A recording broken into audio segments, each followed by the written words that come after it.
Good evening, everybody, and welcome to the Ottumwa City Council meeting. I'm going to call our meeting to order, and if everybody would rise for the Pledge of Allegiance, please.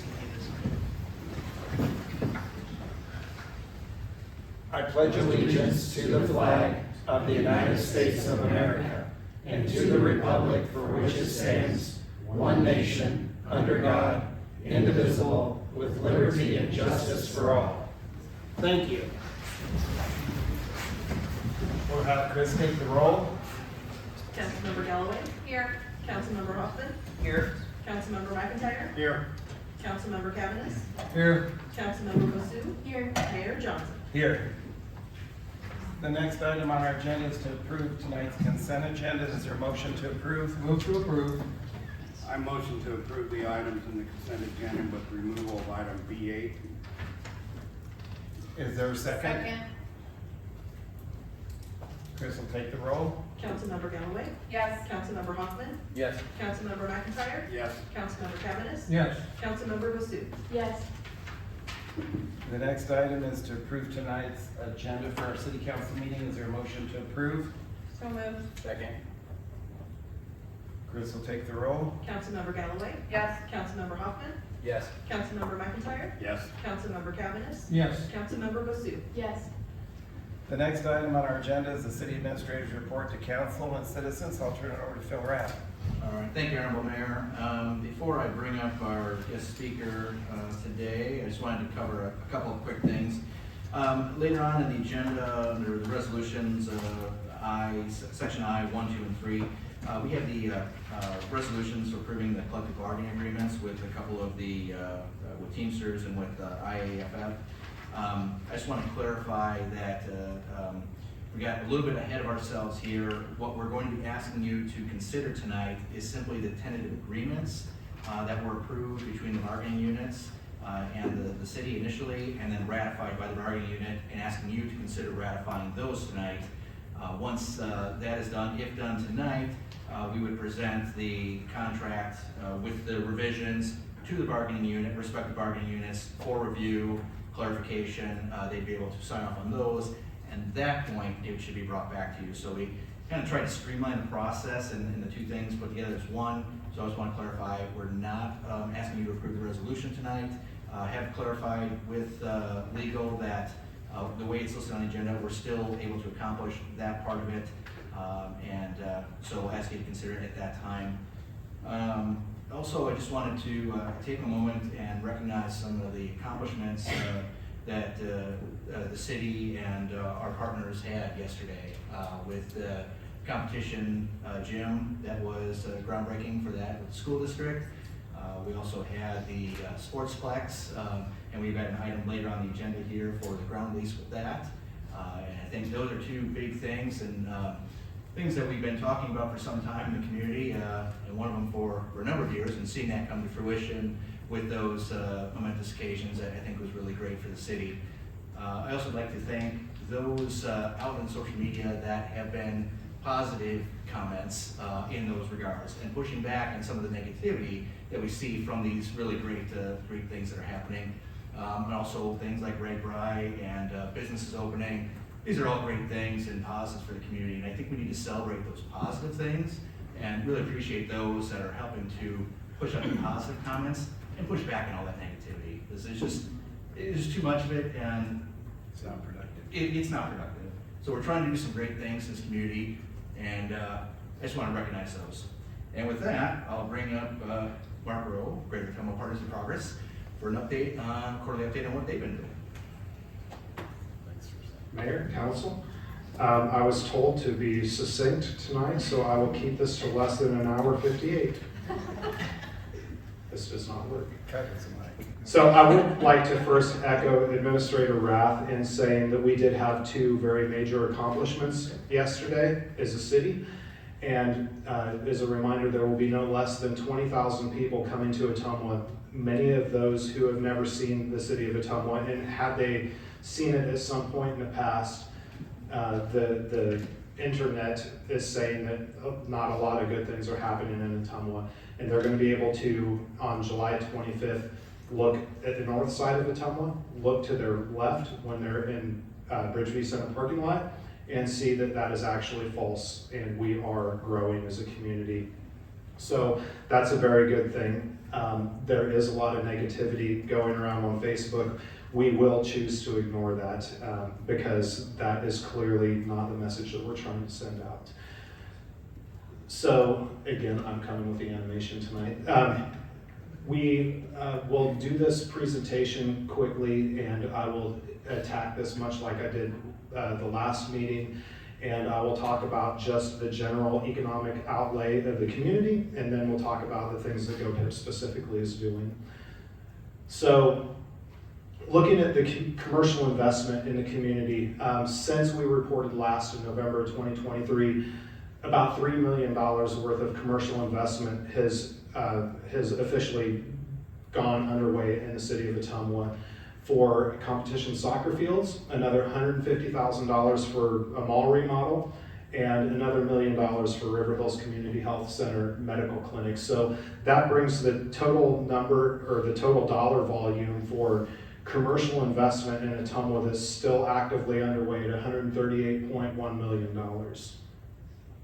We have added another $200,000 to residential development in the community in the last few months. So that brings that number to $19.4 million in commercial or in housing growth. Business expansion, we've had 3 new businesses open since November of 2024 or 23. And although we've had 1 business closure, that still makes a net 1% growth in businesses in the last year. So with all of that to say, anybody who's saying that Ottumwa is on a decline is factually wrong. I want to say that again because it's very important. Anybody who says that Ottumwa is on a decline is factually wrong. The numbers are there, it's provable, we are on an uphill gain. So I'm very proud to be able to report that. So tonight I'd like to report the things that are happening with GoPIP to the City Council. We've had ongoing conversations with Retail Strategies, which the city has a contract with, and GoPIP is the administrator of that contract. We are in a process of doing a contract for 20,000 square feet of the Herberger's building. Now that is contingent upon a successful signing of a second lessee for the other half of the building. We are struggling with the mall owner. I think everybody knows that to be the case right now. So we'll see on how that works out in the end. But we do have a letter of intent for the first 20,000 square feet of the building. So that's a good thing. We also have several opportunities for the Wildwood Plaza, the 2 open spaces for that. In Church Street Business District, I would like to send a special thank you to the electrical department for the city and Edward Wilson, the IT director. They did a fantastic job of really listening to me complain a lot and me pressuring them. And also Phil Rath for making the security cameras happen on Church Street. So we have heard resounding happiness from the business owners on Church Street for that, and we'll start tackling the next project after that, which is securing the business owners for the art project, which would be a continuation of the Main Street district. We are also working in conjunction with Legacy Foundation to do re-signing for the West End Business District leading all the way out to the edge of town. And what that would do would, number one, give new signs to all of the businesses, but create some consistency from the downtown businesses to those businesses that are out at the edge of town.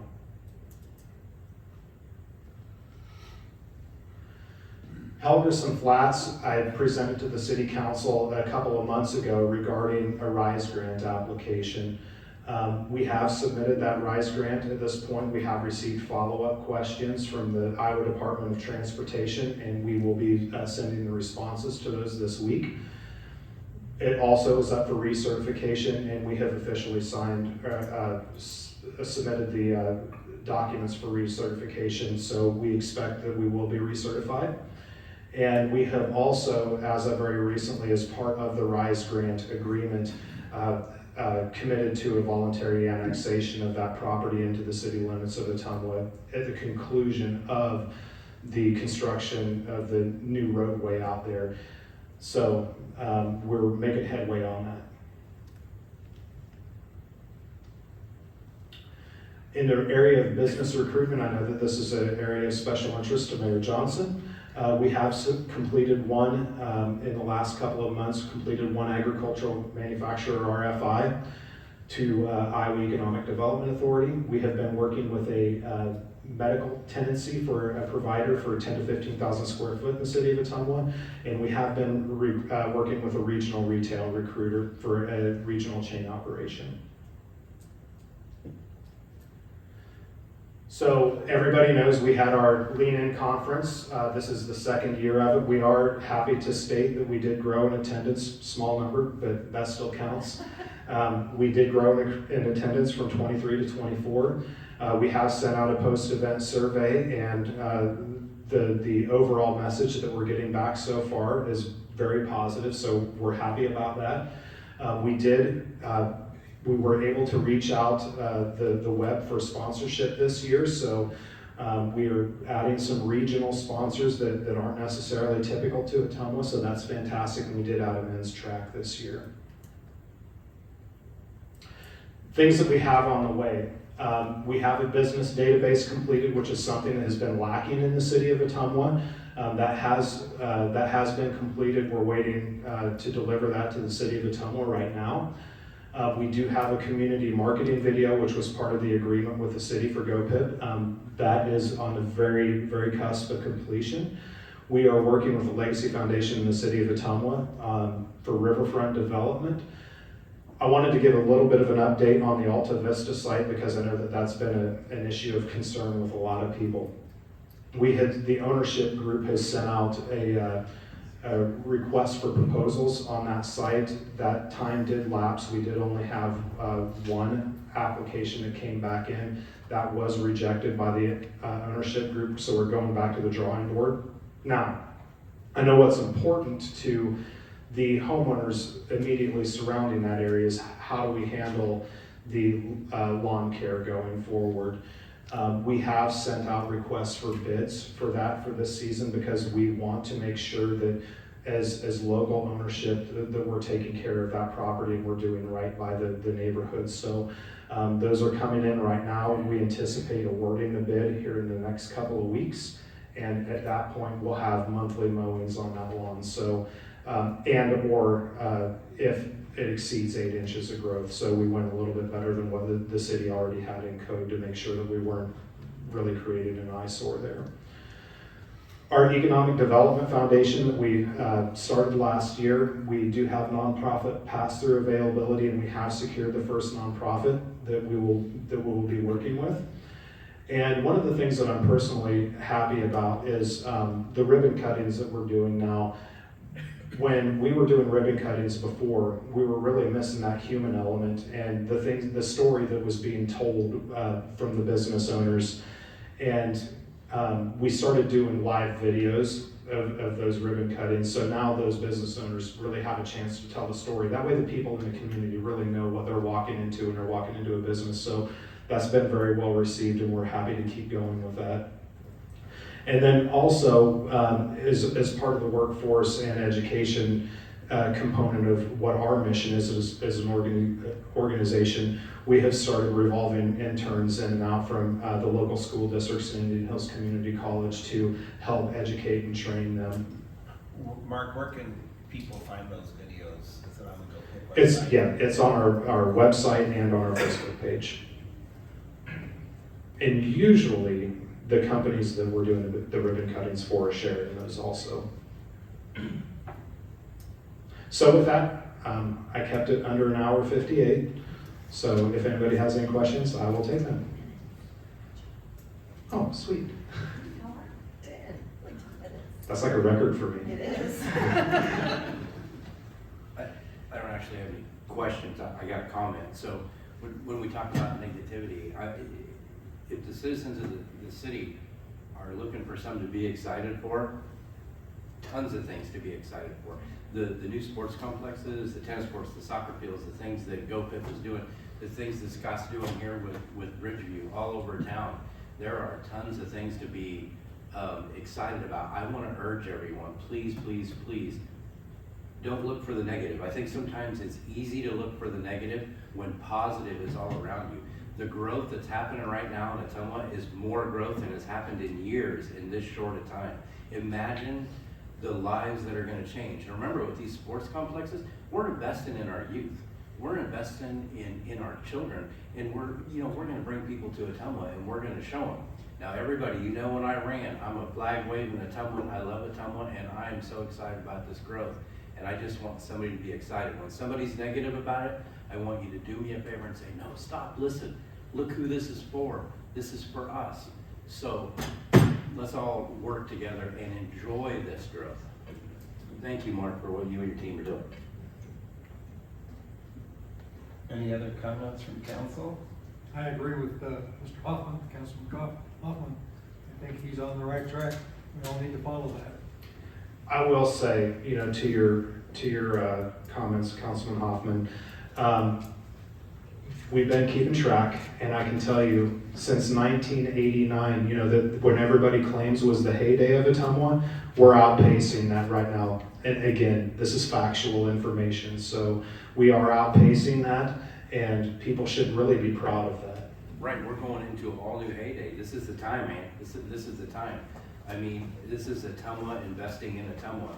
It ain't about 6 people sitting up here or one group. It's about 25,479 people being partners in this. Nobody works alone. Right, this is a partnership between all of us, every one of us. So, we want to be proud of the town. So let's just keep moving forward and be positive. And I would say too, that anyone who has a concern or complaint, there are seats in our gallery right here, and we would love to see you come forward instead of doing it on Facebook. And Mark, I'll take you to lunch every month for a year when you get Target here. How did I suspect that name would get brought up at some point? That's gonna happen. That's gonna happen. Well, if nobody has any questions, thank you very much for allowing me time.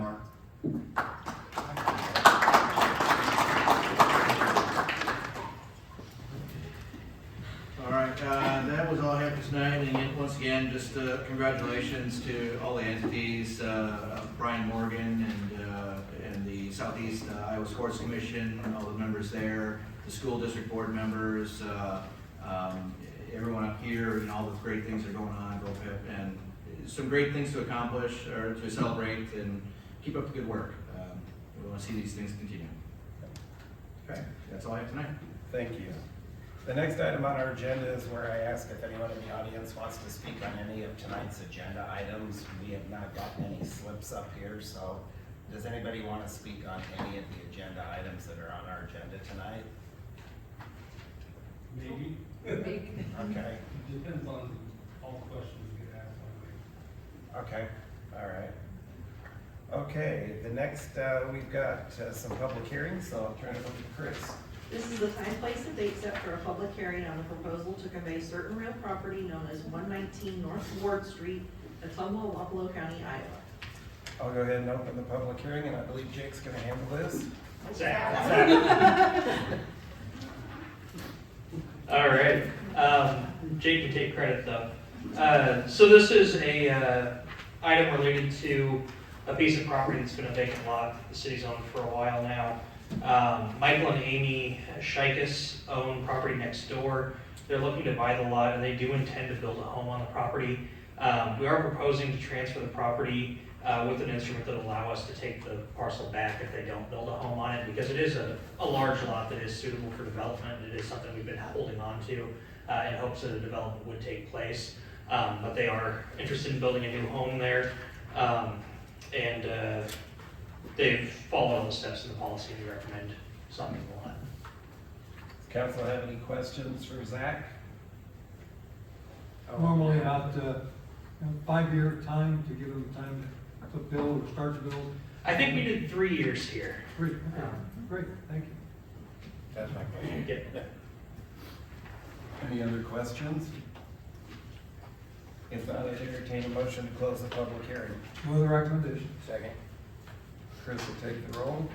Councilmember Galloway? Yes. Councilmember Hoffman? Yes. Councilmember McIntyre? Yes. Councilmember Cavanagh? Yes. Councilmember Basu? Yes. Resolution number 62, 2024, approving and authorizing the conveyance of certain real property known as 119 North Ward Street to Michael and April Shilkus for $250. Recommendation pass and adopt resolution number 62, 2024. Move the recommendation. Second. Chris will take the roll. Councilmember Galloway? Yes. Councilmember Hoffman? Yes. Councilmember McIntyre? Yes. Councilmember Cavanagh? Yes. Councilmember Basu? Yes. This is the time, place, and date set for a public hearing on the proposal to convey certain real property to the Wapello County Historical Society. I'll go ahead and open the public hearing, and Zach's gonna handle this one. Thank you, Mayor. So this one's a strange parcel. The museum brought it to our attention. On your map, you'll see where this parcel is. It kind of forms part of the driveway to the Wapello County Historical Society and Museum, which runs the Iowa Heartland History Connection Museum. They kind of want to have that just within their control so they can trust that they're going to be able to make improvements around their property. The city's owned the parcel since 1978 when it was deeded from the DOT. I would imagine as part of the highway construction there. The assessed taxable value of the parcel is $130, and the attorney has said that'd be a good selling price. Council have any questions for Zach? If not, I'd entertain a motion to close the public hearing. Motion closed. Second. Chris will take the roll. Councilmember Galloway? Yes. Councilmember Hoffman? Yes. Councilmember McIntyre? Yes. Councilmember Cavanagh? Yes. Councilmember Basu? Yes. Resolution number 64, 2024, approving and authorizing the conveyance of certain real property to the Wapello County Historical Society. Recommendation pass and adopt resolution number 64, 2024. Move the recommendation. Second. Chris will take the roll. Councilmember Galloway? Yes. Councilmember Hoffman? Yes. Councilmember McIntyre? Yes. Councilmember Cavanagh? Yes. Councilmember Basu? Yes. Thanks, This Zach. is the time, place, and date set for a public hearing on the revision of lease agreement between the City of Ottumwa and Musco Sports Lighting LLC. I'll go ahead and open the public hearing, and I believe Phil's gonna handle this. Yes. So the city of Ottumwa had renewed the agreement with Musco Sport Lighting on or around July 19th, 2022. They're leasing the south half of building number 23, which is the hangar out at the Ottumwa Regional Airport. During a recent building improvement, there was an issue identified with one of the rafters that had been repaired. Musco was doing some repairs. They had purchased a new plane, were increasing the size of the doorway to fit the plane into the hangar. It was noticed with the rafter. They went ahead and had that repaired because it was open up during that and they couldn't close everything and finalize that without it. They fronted the cost of that, and they have said they would split the cost with the city or the airport on that repair. And they've agreed to do that through a monthly discount in their rent, which they pay to the city. And in order to ensure enough time, they just asked that the 5-year renewal that would have been at the end of that could be rolled into the current agreement. And so it would be the remaining 3 years plus 5 would be 8 years. The other language was added in there to incorporate that monthly discount. Everything else pretty much stayed the same with the agreement. They have reviewed it and signed off on it. The airport board has reviewed it and agreed to the changes, and now it's before you for formal authorization. Council have any questions for Phil? What was our share of the cost? Our share was, it was $48,797. Okay, thank you. And just for clarification, should they end their lease early, do we have to reimburse them? Yeah, good question. So it is either the length of the agreement through that 8 years, or once the agreement ends. So if they were to move out of that hangar and go to a different airport, then the rest of it would be written off. Thank you. No conversation like that at this point, right? No, they've asked for the extension. They want to stay, and they have the additional 5-year option at the end of this. So Good, thank you. I think they're very happy with the service they're getting out there. Any other questions for Phil? If not, I'd entertain a motion to close the public hearing. So moved. Second. Here. Chris will take the roll. Councilmember Galloway? Yes. Councilmember Hoffman? Yes. Councilmember McIntyre? Yes. Councilmember Cavanagh? Yes. Councilmember Basu? Yes. Resolution number 70, 2024, approving and authorizing the revision of lease agreement between the City of Ottumwa and Musco Sports Lighting LLC. Recommendation pass and adopt resolution number 70, 2024. Move the recommendation. Second.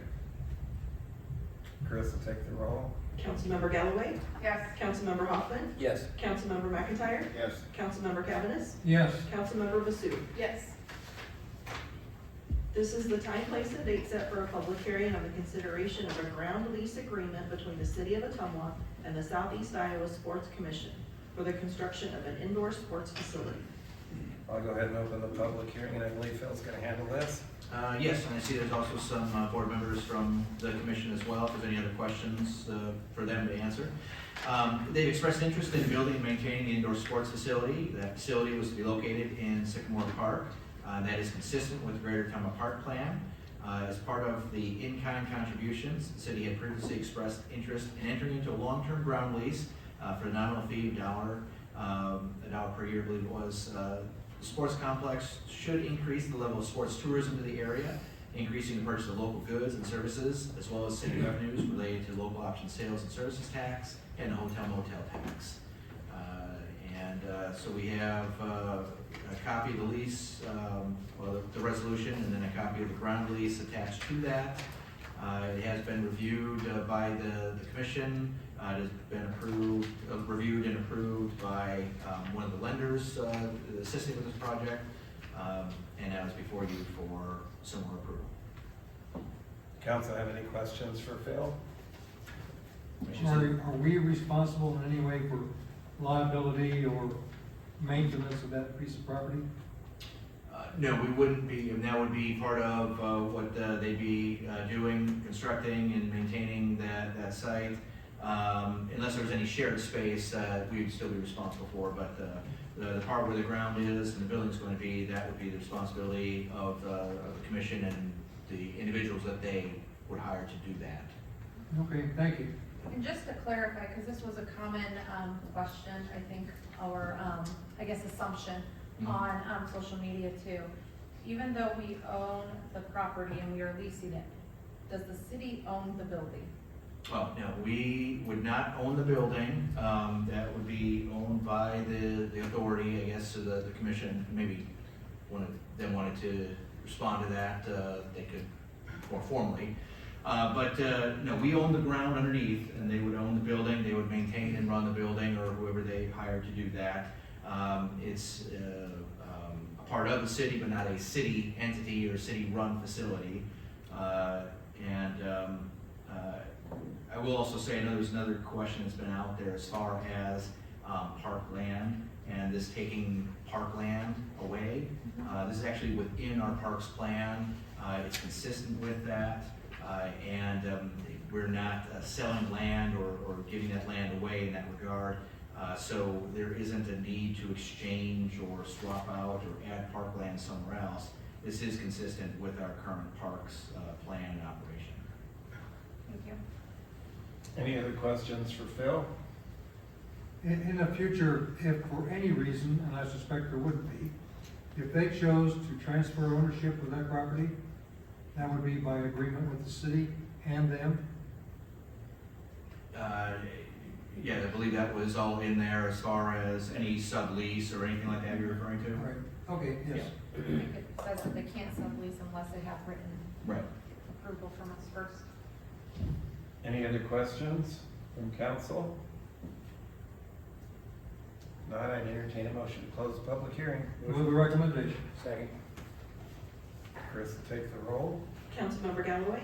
Yes. Councilmember Hoffman? Yes. Councilmember McIntyre? Yes. Councilmember Cavanagh? Yes. Councilmember Basu? Yes. Resolution number 77, 2024, approving a ground lease agreement between the City of Ottumwa and the Southeast Iowa Sports Commission for the construction of an indoor sports facility. Recommendation pass and adopt resolution number 77, 2024. Move the recommendation. Second. Chris will take the roll. Councilmember Galloway? Yes. Councilmember Hoffman? Yes. Councilmember McIntyre? Yes. Councilmember Cavanagh? Yes. Councilmember Basu? Yes. Ordinance number 3224, 2024, an ordinance permitting Class B master electricians to perform electrical work in the city of Ottumwa by repealing and replacing section 13-5 of the municipal code of the city of Ottumwa, Wapello County, Iowa. Recommendation passed the second consideration of ordinance number 3224, 2024. Is there a motion to approve the recommendation? Motion to approve. Second. Okay, Zach. Thank you, Mayor. This is the second reading of this. The state of Iowa issues a Class B master electrician's license to electricians who have worked in the electrical business since before January 1, 1998, and have a total of at least 1,600 hours of experience. In a lot of jurisdictions, that's considered equivalent to a Class A license, including in the rural parts of Wapello County. And so our recommendation would be to amend our code to accept the Class B as well as the Class A master license, so that we can kind of stay consistent with the surrounding jurisdictions. Council have any questions for Zach? Like he said, this is the second reading, so. Okay, if not, Chris will take the roll. Councilmember Galloway? Yes. Councilmember Hoffman? Yes. Councilmember McIntyre? Yes. Councilmember Cavanagh? Yes. Councilmember Basu? Yes. Ordinance number 3225, 2024, an ordinance adopting temporary regulations for the Des Moines Register's annual Great Bicycle Ride Across Iowa's overnight stay in Ottumwa to be effective on July 24th, 25th, and 26th of 2024.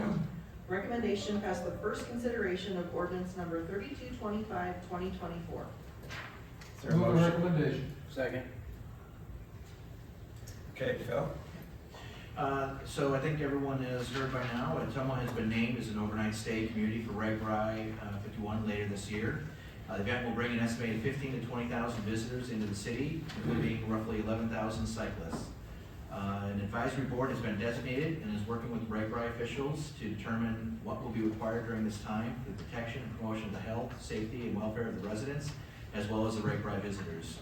Under the authority of the police powers and home rule for the city of Ottumwa, City Council is being requested to adopt the following temporary regulations for the period of July 24th through 26th. And this will be the first reading of the proposed ordinance. As outlined in the ordinance, there's talk of outdoor entertainment service areas and a designated map indicating the RAGBRAI zone. Transient merchant limitations and regulations, streets, alleys, and parking, signage, operation of bicycles, and then that effective period. So part of this is helping to promote the traffic during that time, make sure that cyclists can get through the city to their designated locations. Giving an opportunity for the RAGBRAI zone to have vendors, to have entertainment, to be able to operate that effectively and efficiently as you increase the population of the city, about 50% for the day, almost double in some cases. Council have any questions for Phil? Yes, are we providing them free of charge a place to camp or park overnight in our park area?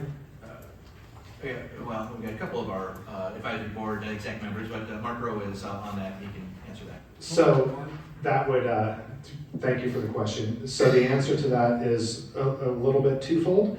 RAGBRAI actually will be, they have certain groups that are coming with them. They will be paying for those camping spots.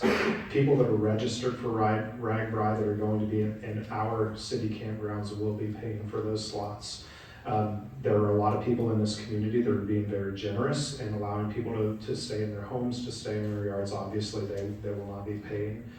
Jean probably could speak a little bit more eloquently about the specific areas, the overflows, which I believe is still Wildwood Park, is that correct? Yeah. So there might be some delicacies around that, but they will be paying for those slots that are city. Okay, thank you. And I think there are some parts of this ordinance where it's delegating some of those, I think, like the transient merchants, the peddlers, where normally those would go through the city, but those vendors that are in the reg ri zone would go through the reg ri committee, and they would, anything they're paying for or getting permission to operate within would go through that. So that's part of what this is, similar to what happened in 2016. The one thing with this one is it's a little less restrictive than it was at that time. In 2016, it was citywide, and here with the map, it's looking at entities specifically within that zone and operating within that zone. And so that there'll be still some shared, if there's people outside the zone, they would go through the city as normal, but otherwise this will help control that and make it more efficient in those regards. Any other questions for Phil? Just one more comment. I also think along with that, it's worth mentioning that it still provides opportunities to other businesses outside of this limitation to still take advantage of the amount of people that are coming into our community. So, you know, I hope that they do take advantage of that and that they become even more successful because this is a great opportunity for Ottumwa. Yeah, you're right, because really the goal, at least for Ottumwa, and maybe that's not the case in every community across the state, our goal is not to create a party. Obviously, we'll have a party, but the goal is not to create a party. The goal is to create awareness about our community and the great things that have happened. Part of that is going to be some of those businesses are going to get to have, you know, a good time at their establishment and make a little bit of extra money. So this, unlike 2016, allows some of those businesses to go ahead and do that. Yeah, and it takes a ton of volunteers to help support all of this, and so we'll be looking for volunteer opportunities coming up in the near future, sign-ups and being able to support all this, whether you're in the zone or out of the zone. Yeah. And if you go to meetattumwa.org, you can go to that, you can get that information and you can sign up Right now? right now. Well, maybe after the meeting for you. Oh, okay, thanks. Any other questions for Phil or Mark? Your Honor, I'd just like to make a comment. Sometimes I feel like the balance of the council don't believe that I've read my material, but most of the time I have. Most important thing is I think the public hasn't read our material. And so I try to get things reiterated publicly so that they kind of know what's going on also. Thank you. Any other questions, comments? If not, Chris will take the roll. Councilmember Galloway? Yes. Councilmember Hoffman? Yes. Councilmember McIntyre? Yes. Councilmember Cavanagh? Yes. Councilmember Basu? Yes. Administrative hearing and consideration of order assessing penalty second violation to BW Gas and Convenience Retail doing business as Yesway Store Number 1014 in the city of Ottumwa.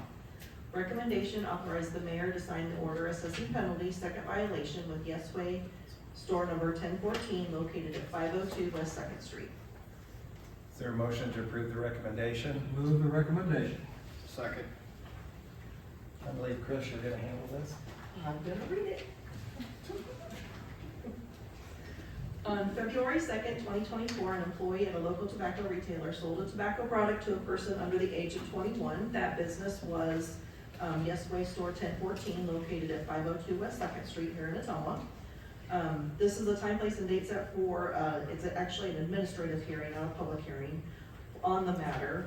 For the Ottumwa City Council finds that based upon evidence submitted by the City Attorney's Office, BW Gas and Convenience Retail doing business as Yesway Store 1014 committed a violation of Iowa Code Section 453A, Section 2, subsection 1, order assessing penalty second violation.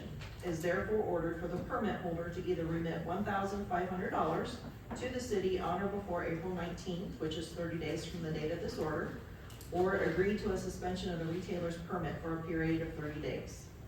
This sanction is consistent with Iowa Code Section 453A, 22, sub 2, sub B, for a second violation of Iowa Code Section 453A, 2, sub 1. And this was all funneled through our legal.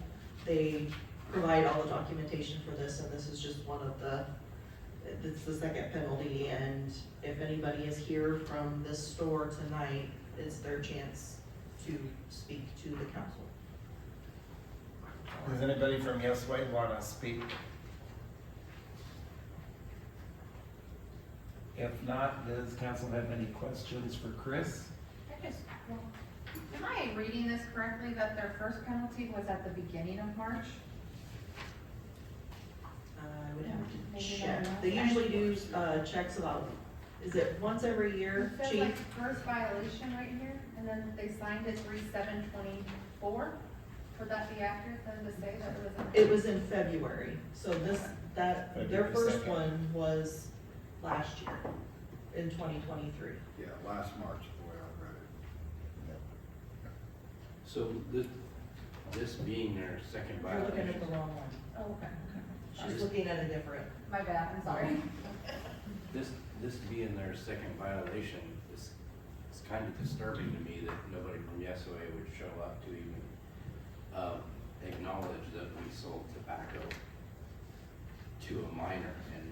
And you know, I know this is not indicative of businesses in Ottumwa to do this, but I would hope that somebody would have came. I have questions like when they got a ticket the first time, what policies did they put in place? Was it the fault of the owner? Did they not train someone? You know, somebody, not all the time, when the person who makes the mistake is not always at fault.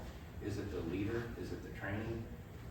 So again, I want to say publicly, I find it disturbing that a business sold tobacco a second time to a minor, and they're not here to even answer my questions. Chief, you and I discussed this a little earlier before the meeting.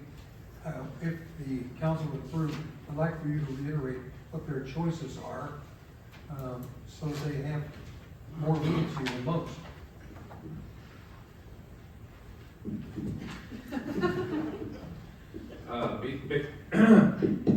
Basically, when it comes to the sale of alcohol and tobacco, there is training that the state provides. With that training, they can do it online.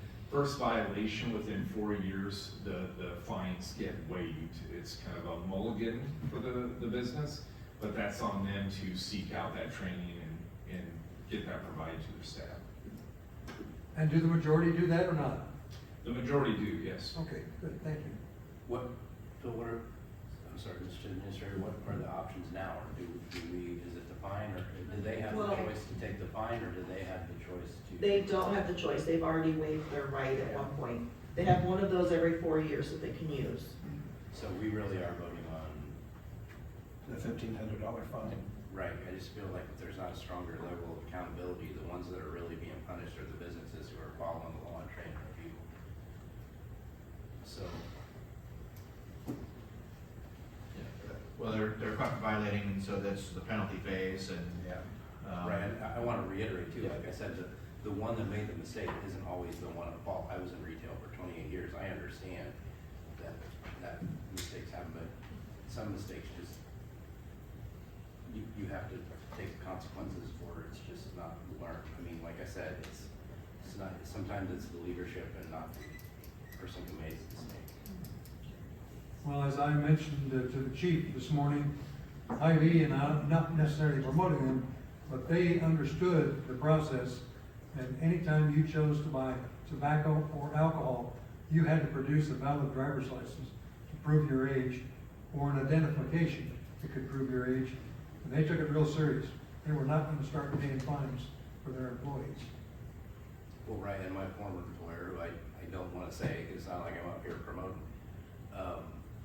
the decision was made just to scan everybody's ID. That's the safe way to do it. If you come in and look 20, you get your ID scanned. If you come in and look 80, you get your ID scanned. That shouldn't offend anybody who's playing by the rules.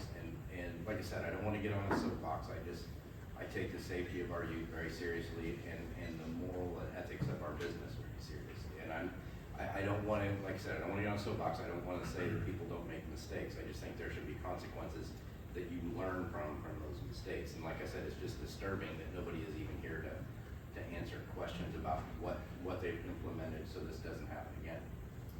Because I guarantee you that's not the only time it's happened. It's the only time that was caught.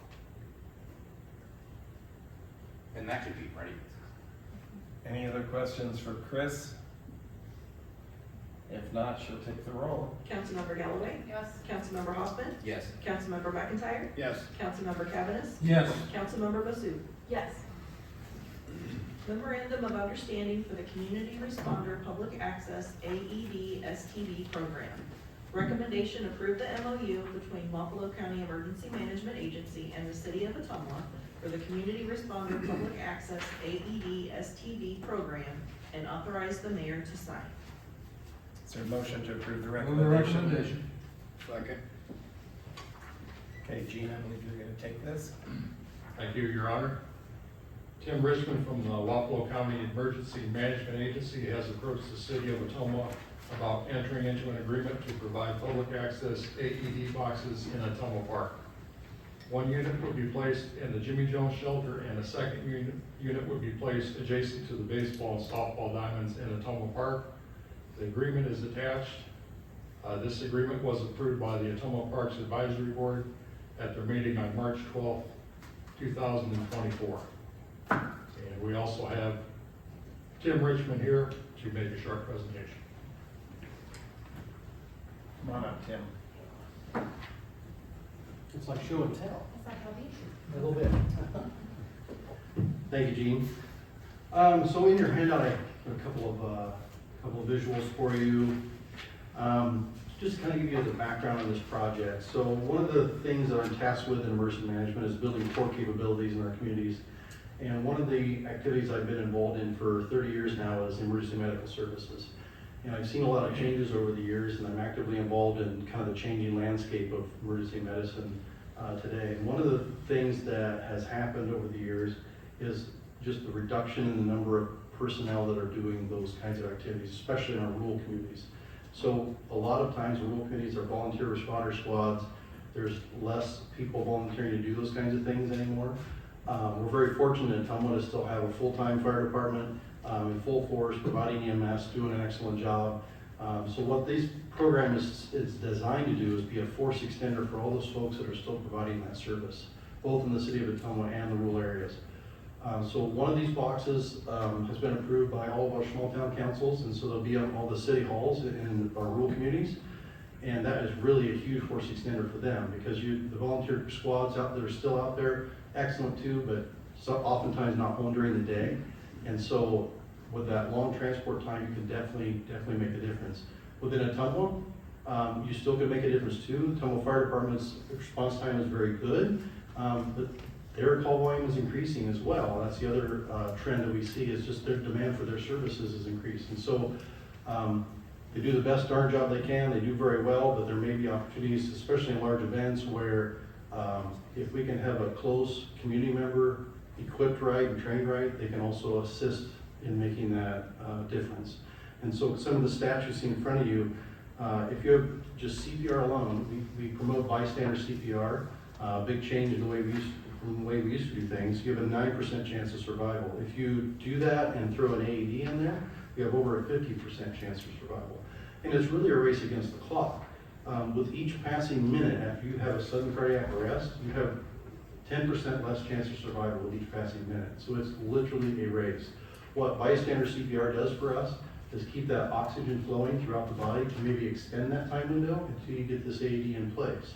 And how AEDs work, and AED is an acronym, I'm terrible, right? You're not supposed to use acronyms. Automated external defibrillator actually stops your heart and allows it to restart if it will do that. It's going to look for two different rhythms. Ventricular tachycardia, which is a rhythm that's way too fast to pump blood, or ventricular fibrillation, which is electrical activity, and your heart's just in a chaotic rhythm and doesn't run right. It's kind of like that engine that misses and your car don't quite run right. So what the AED does is stop it and allows you to restart. But there's a time limit on it, right? So you need to be within that 10-minute window. And so we can make some impact. And I thought Ottumwa Park, with all the great changes we have coming and expansion and all the ball teams that work over there and soccer, all that stuff going on, might be a good place to have a couple of these. In addition, anymore when we teach CPR classes, we're also doing Stop the Bleed. So Stop the Bleed is a national program developed through the Department of Defense in conjunction with the American College of Surgeons and the National Association of EMTs. to train the lay public on how to stop bleeding. We learned valuable lessons from soldiers in battlefields that we now use in civilian life. And that's a huge change that I've seen again in 30 years also. When I first got into this, we weren't to touch a tourniquet. Now we know from what soldiers have taught us that we can use those. Tissue is very viable, stays viable. We can stop that bleed, get them to a surgeon. So we're now teaching people to pack wounds, use a tourniquet, and make life-saving interventions. And so you can bleed out in 3 to 5 minutes. Again, another race against time. So those kits will also be in here. They're vacuum sealed with the tourniquet, the gauze, all those things. Rip it open, all your stuff is there. So those two things are in this cabinet. How it works is there's a combination lock code you see here. Call 911 like you need to do to activate EMS to get them coming. Dispatcher gives you the code. If you're comfortable, get in there, get the stuff, do your thing. Or if that happens in the park, the dispatcher may say, hey, do you know CPR? Are you willing to use an AED or use a stop the leak kit? There's a box at X location. When you get there, I'll give you the code. And so there's going to be 9 of them throughout the county, including the 2 for Greater Ottumwa Park. This was an idea that I actually borrowed from another community, kind of combining a couple of ideas. You all remember, it's probably been a year ago now, the Lieutenant Governor started 2 pilot programs in 3 counties in Iowa called United First Aid. It was a concept he brought back from Israel. And that concept was they were going to train lay people, not to be EMS people, but kind of a lesser version and give them some basic stuff. Neat concept. I'm just not sure the sustainability of it, especially financially. But then I'm talking with a colleague in Iowa City with Johnson County Ambulance Service, and that's where this box idea came from. I wanted to do something like this years ago, but these boxes didn't exist. But Fiona up there, she says, hey, we're partnering with businesses and we're putting them all throughout Iowa City. So here's 2 completely different ends of the spectrum, rural Van Buren County and Iowa City. And I thought, the middle of that is probably the perfect answer. So we will roll out public training, put these boxes through the community. This is sustainable. And one of my goals in my 2024 work plan was to get more training out there for the community. And we're doing that several different ways. You'll notice in the bottom of your flyer, we have the videos on the website, walkready.org, or in the mobile app that we have, Walkable Live. In literally 8 minutes, you can watch the video and know how to do all this stuff. Now that's good, all fine and good, but hands-on is also the best way to learn and the best way to retain. So we'll still be offering community CPR classes, stop the bleed, to get some more of that training solidified in people's head. And then maybe, if I'm lucky, it'll spur some people to want to be involved in EMS. So we're kind of trying to solve several different needs here. So that's kind of the quick overview. The sustainability part, there's a second sheet there that shows you what the costs are. So every 2 years, the pads are generally good for 2 years unless you use them, of course. And in this particular model, $79 is what it takes to replace them. You can get 2 pad cycles, which is 4 years out of a battery. It's $189. If you want to add the pediatric capability, which it doesn't currently have, that's $115 for that pad set that just gets put in the case. So very cheap. Sustainability. I take care of the maintenance, take care of all the checks, I'll insure it. You guys help out with the replacement pads and then hook it up to electricity. What the electricity does is there's a heater in there. The one thing these don't like is batteries don't like being cold. You know that from your cars. So there's a 110 watt heater in here that keeps it warm. And then there's an LED strip in there that lights it up at night. That's all the electricity does. If the electricity's out, it doesn't have anything to do with the lock. You can still get in there. So. Is there any type of a battery backup in there in case the power would go out? Well, the lock is not, for the heater, no. Yeah. No. The heater and the light, that's what I'm thinking about. Yeah. It doesn't actually hurt it. What it does is just kind of, it drains the battery a little bit more. So if it's out for a long period of time and that AED gets super cold for a long period, it would maybe drain down that battery and then it starts to beep. Once it warms up, it comes back. I've had that happen a few times, but generally, knock on wood, we generally don't have power outages that last that long that is a concern for it. But a good question. Great, thank you. So every time the pads are used, they have to be replaced, right? Yeah, so what we'll talk to the response departments about, either Ottumwa Fire or Ormex, is if you go to an incident, you see that's deployed, just collect it, let me know, we'll take care of putting it all back. And you're asking the city then to continue to buy these pads? So yeah, I would come to you and so I come to Gene and say, hey, it's time to replace those, and then we'll work out giving you the invoice, and I'll take care of putting it in. And what's that invoice, $200 or less? So every 2 years, it's $8 for a set of pads. Every 4 years, it's $189 for battery. Okay. unless you use it. So what is And if it? if you use it, you're probably not too, ashamed to pay that bill. So what is that, about 200 bucks? Wow. So the first heart that it starts makes them priceless and worth millions. So I think that's a good investment. And our fire guys can tell you many success stories they've had in responses. Right, right. And you know, I'm gonna ask a question I already know, well, I'm gonna make a statement I already know so that people know the AEDs, the importance of AEDs. I was a volunteer fireman with Tim for so long, and I do remember Tim long ago and a lot of people fighting long ago that wherever there's a fire extinguisher, they wanted an AED. So, I can't even count the number that the AEDs lives have saved. And those are so simple to use. Even if you were a lay person and it was an emergency right now, I'm pretty sure you could open up the AED. It tells you where to put the patches, where to put the plug, which button to push, when to start CPR, when to stop. You also Stop the Bleed program. We just went through that class, so we're good with that too. And there is a trend amongst younger people and heart trouble. So when we talk about the softball fields in the park, it's a benefit to everybody. I do have a couple of questions. So where did you say the placement was going to be? What we discussed at the Parks Board was in the campground area, they wanted to put it in Jimmy Jones.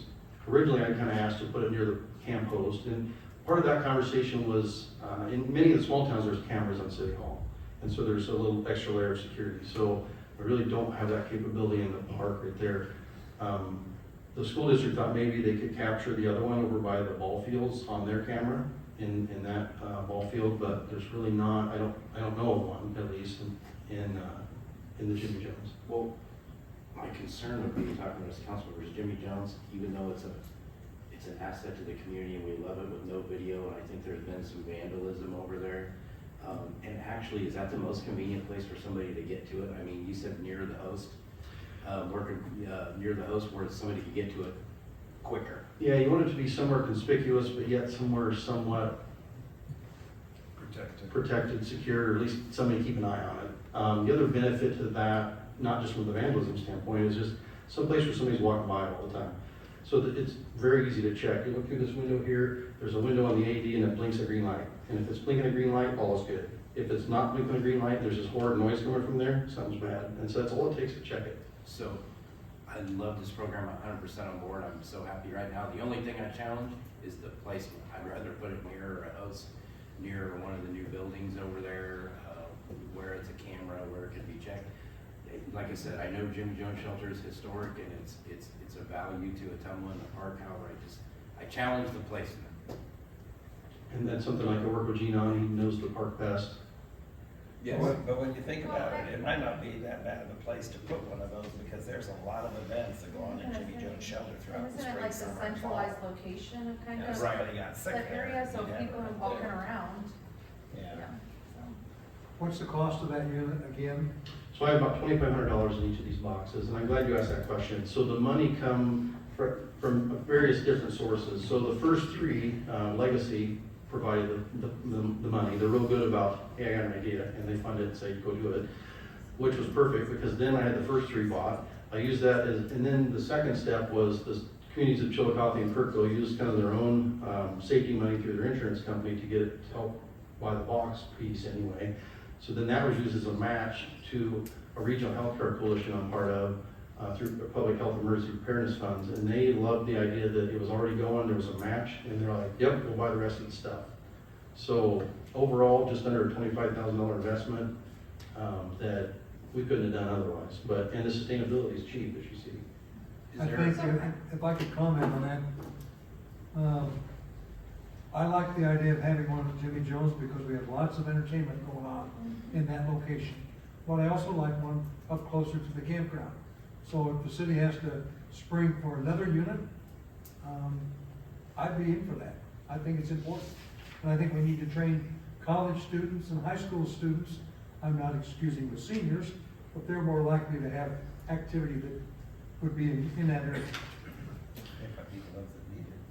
And that's a good point. In all these park systems, like all the small towns that have ball teams and such, we've been saying, hey, let us know who your coaching staffs are, your leaders, and we, at minimum, want to train them, or the whole team if you want. So that offer is in play for Ottumwa as well. park staff. I mean, I did talk to Gene a little bit about that. If there's need for that in the city, we can provide it. If you already have it, great, but if it's a need, we do that too. We're teaching teens and everybody now, right? I mean, Yeah. is there a future for the other parks? Do we have a future sometime for like Lowry Park or? We can expand it as much as it's definitely expandable, and it's so easy. And the training, to your point, I think back in the day, the youngest kid I trained was 10, and he's been a fire EMS guy now ever since. But they're saying, I think kids as young as 5, I mean, kids absorb stuff so easily, you know what I mean? They're easier than we do sometimes, so. Yeah, my daughter learned through the heart health classes at Liberty. They taught them how to do CPR, all that kind of stuff too. I have some questions. So you said that you, to operate it, you call 911, then they walk you through. On there, I can see some pictures, but are there clear directions on how to actually use it? I can't, it's sideways, so. Yeah. I'm sorry, on the outside of the box, so that people know how to get into Those it. are just kind of the steps. So call 911, do CPR, get the AED, ambulance comes and takes them to the hospital. So they're, It's what that's simulating is when if you've ever taken American Heart class, it's Yeah. the chain of survival. So really, you the lay person are providing these first 3 steps. You're calling 911, you're getting this AED out. Once you get this AED out, like Bill said, all you have to do is turn it on. The rest, if you can follow directions, it will walk you through everything. There's also picture guys here.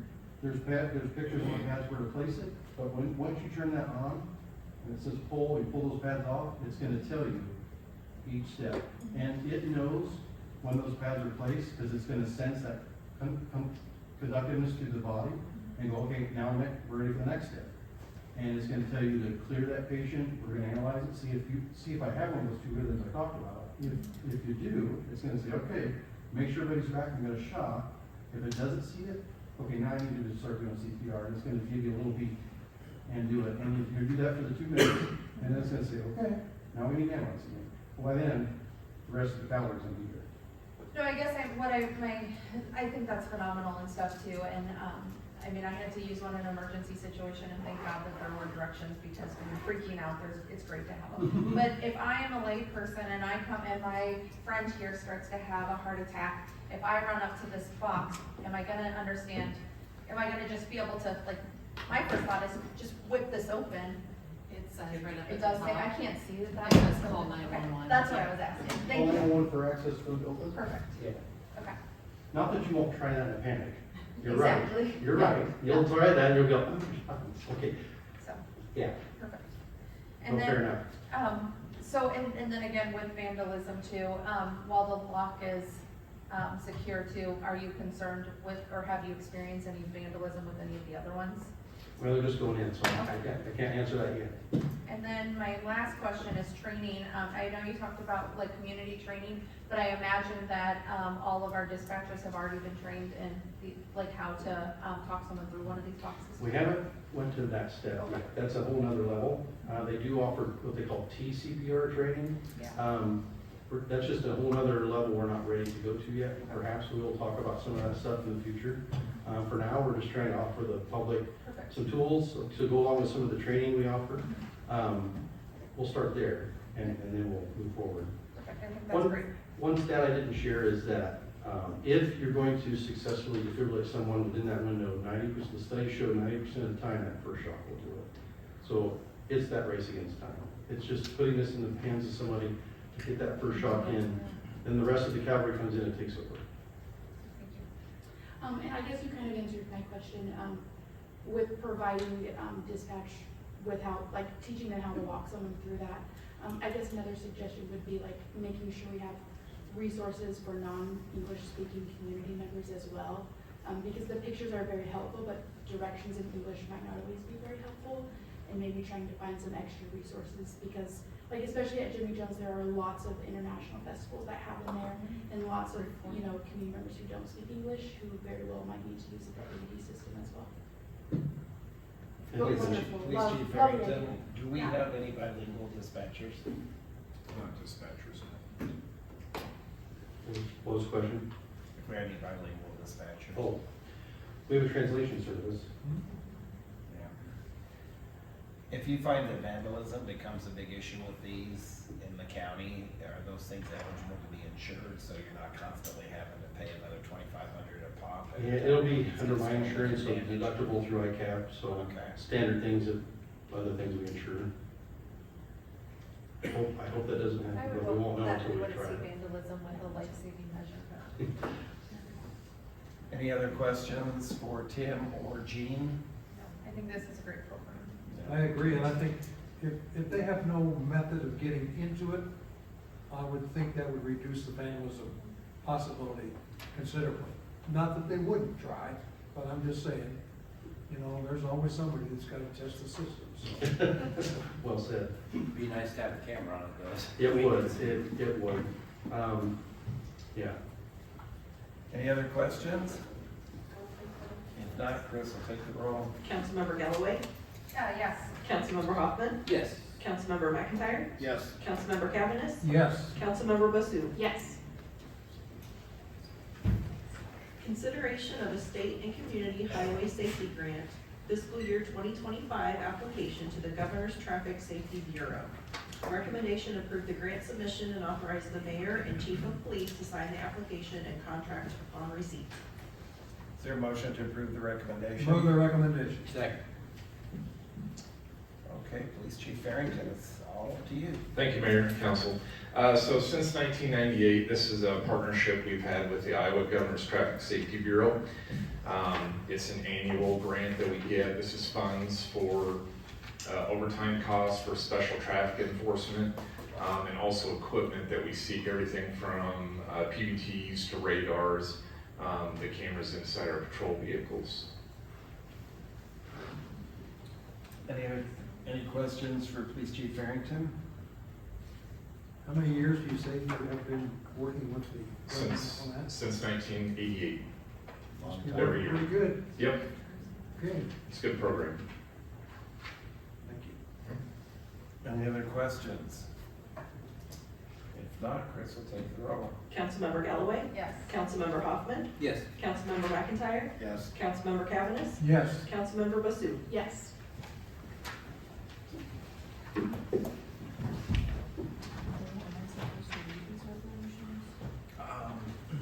No, I don't, because we're not passing the resolution itself. So are we voting on anything? Yeah, so, I mean, So do I read this as it is, or I just should it be changed? read it as it is, Okay. and we won't be adopting the resolution itself, we'll only be looking to consider the tenant agreements that were ratified. Okay, so in the end, the resolution document will change language on it that will be signed? Yes, ma'am. Okay, thank you. Okay, I'll read it, so I just wanted to clarify that. Resolution number 57, 2024, approval of collective bargaining agreement by and between the City of Ottumwa, Iowa and the Teamsters Local 238, representing Public Works, Parks, Airport, and Cemetery employees, commencing July 1, 2024, and continuing through June 30th, 2026, and authorizing the mayor to sign the agreement. Recommendation: pass and adopt resolution number 57, 2024. Move the recommendation. Second. Okay, Mark Kojo. Thank you, sir. So this is what, like Phil had talked about before, we kind of got ahead of ourselves when we were trying to put two things together. So what we're asking for your approval tonight is to approve to ratify the tentative agreement. On the staff summary itself, and then the page and a half after that, it outlines all of the everything that was part of that tentative agreement when we went to negotiation for this one specifically for the Public Works employees that they voted on and they agreed to. And so we need our council to ratify that to be able to move on to the next step to get the contract done. Council have any questions for Barb? So at this point, the union has not had a vote by their people on this process yet? Yes, they have. They have had. They have, and they have agreed to those changes that are listed there. Okay, thank you. Yeah, the part that they had voted on was the actual contract language itself. So with these revisions, if they're ratified, similar to what they had approved, then they'd be incorporated into that, which we kind of got a preview of what that language would look like. They'll get a copy of that. They would then check it all over. If everything looks good, they'd sign off on it. And at that point, it would come back before City Council to approve the said language. Okay, thank you. So it's gonna be a two-step process. Correct. So just to clarify, again, so this, kind of what we're approving in this, or what we're approving tonight is in this staff summary, so this ratified section. Right. Correct. And not the additional contract. Yes, not the contracts. Okay, because the contract has not been provided, the actual physical contract, right? Just the agreed upon part. Yes, the tentative agreement was what was sent to given to the unions for them to vote on and agree to. Okay, so I do have one question on, article, it's number 7, article 11, dash vacation. I did, receive a concern that vacation, can you just tell me, what do you mean by remove formula as employees are paid out of their balances? So from what I'm told, unfortunately I wasn't here, so I can't speak with certainty, but there is a formula that is in the contract right now that if an employee were to leave employment, that there was a formula that they used to use to calculate what that payout would be. And from my understanding, from what we've been told, that was done away with probably 8 to 10 years ago, I think, is what we had been told. And so the practice currently, and has been for many years, is that however many hours an employee has accrued as of the day that they terminate their employment, they are paid out whatever their hourly rate is plus longevity for those vacation hours. So there's a formula that's currently in that contract that isn't even used. We don't use it at all anymore, and it hasn't been used for many years. So it's just cleaning that up in the contract. That will be deleted from the contract? Yes, Is that sir. what I'm hearing you say? Yes, sir. Yeah, so typically, you have vacation is earned, but not necessarily accrued. And so in the past, I think that's what had happened. So during the course of the year, if you worked half a year, you would have earned half of the vacation time, but it was at that point dumped in once a year on your anniversary date. And so there was a formula that would be necessary to pay out if you left at 6 months, what you would have earned, but it doesn't show up in your bank. The current practice, every paycheck, the equivalent hours that are in there show up. And so we just paid out what it showed at the time that you left employment because it was current. Yeah, they've accrued it. Right, it was earned and accrued each pay period. So there's no reason to have that formula in there anymore, and that practice had been done away with. This is removing that unnecessary language. Like you said, just cleaning it up. Yeah, it's just trying to clean these And things up. that part was in there and approved by the entity as well, as part of that tenant agreement. Okay. Council have any other questions for Barb?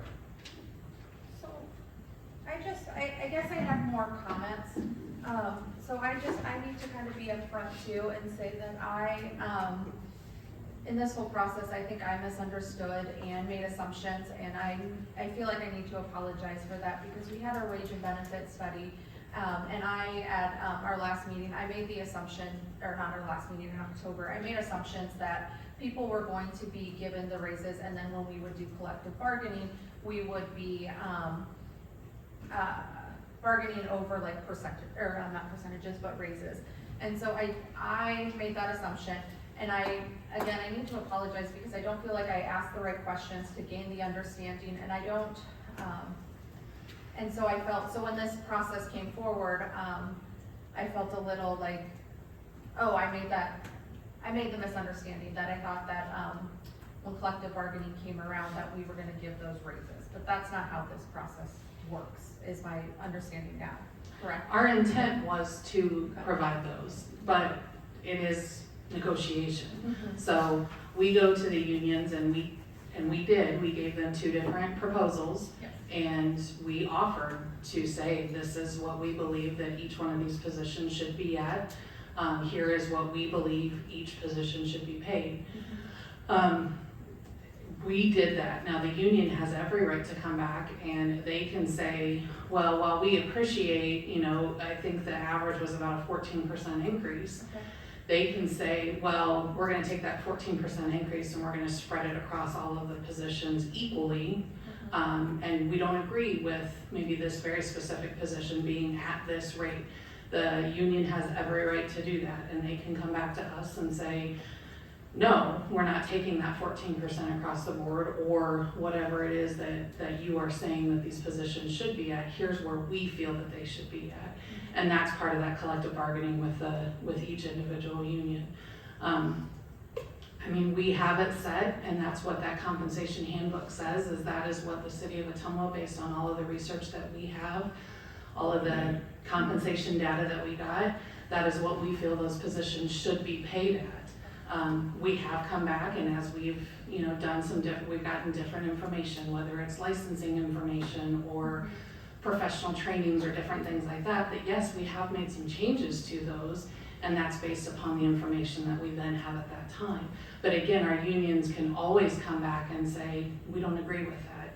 And that is the one thing that we do have to, that we are required to negotiate with that union, is those base wages.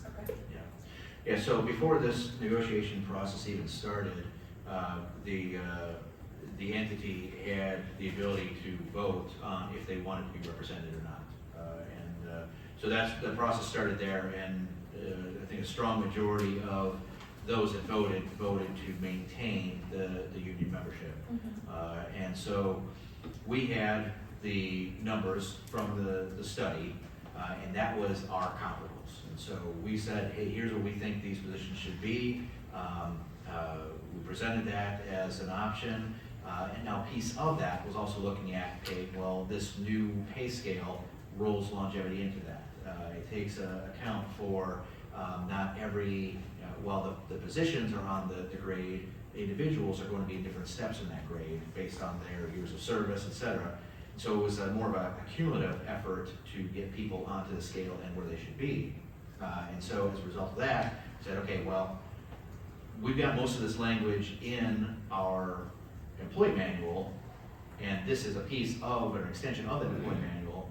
So in order for that, we're saying, we're gonna do away with the thing about the language that is not mandatory to negotiate over. We're gonna use the employee manual to cover all those things, and here's the wages that would show that.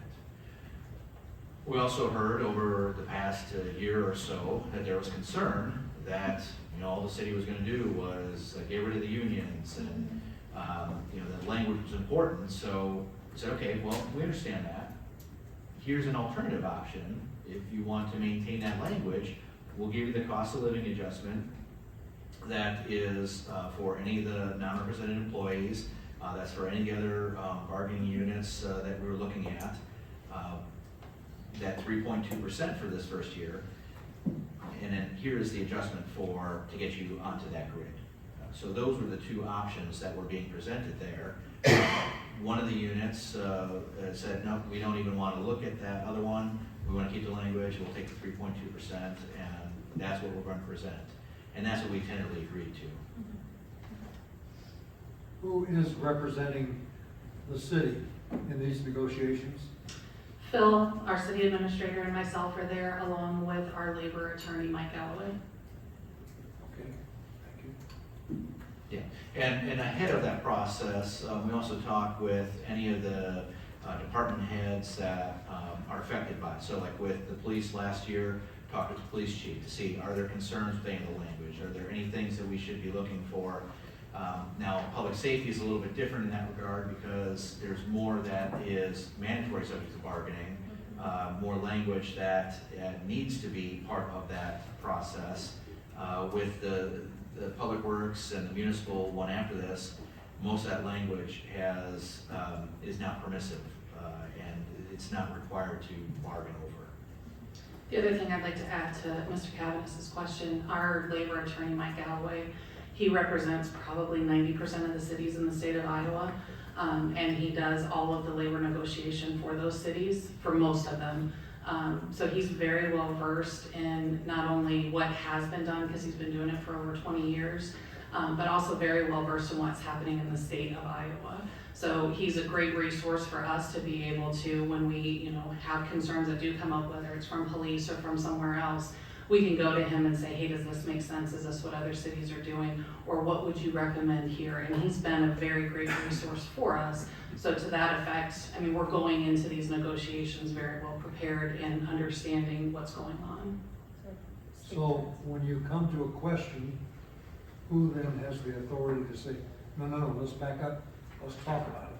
Are you relying upon your attorney or the administrator yourself? Who gets involved?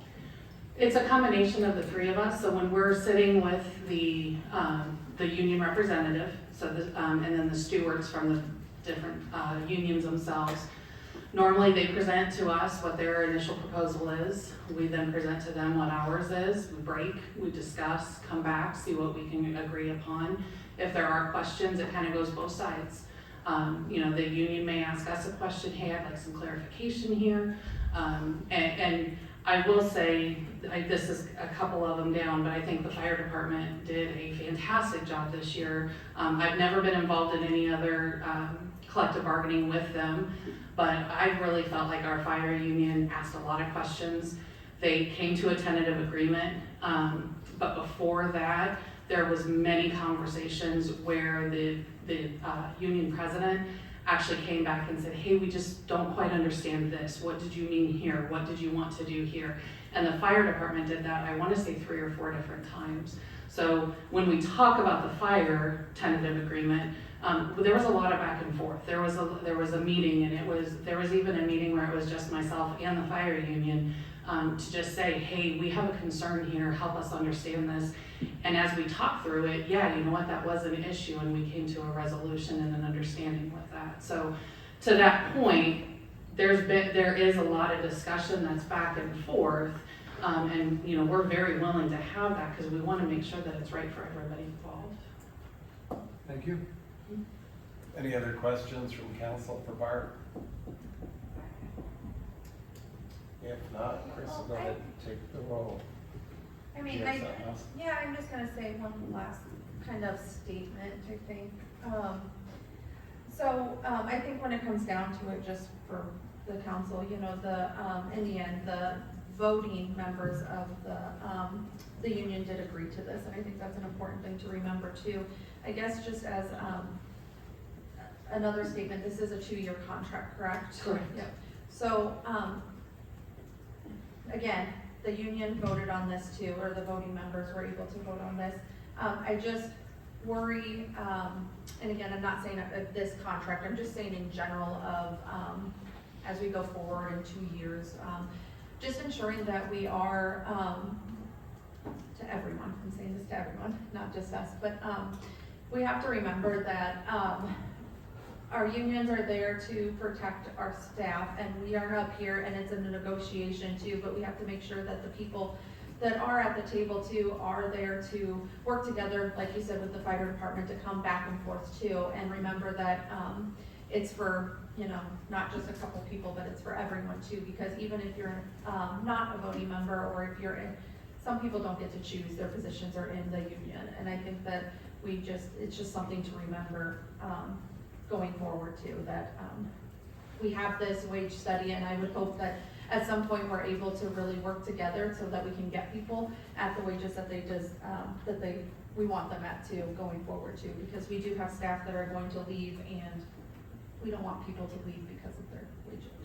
And I think that's the important thing, like you said, there was essentially 2 votes. One, there was the vote initially for representation, and then second was of those, as I understand, due-paying members that voted what is before you here. And so that's 2 distinct things, but important in their own rights.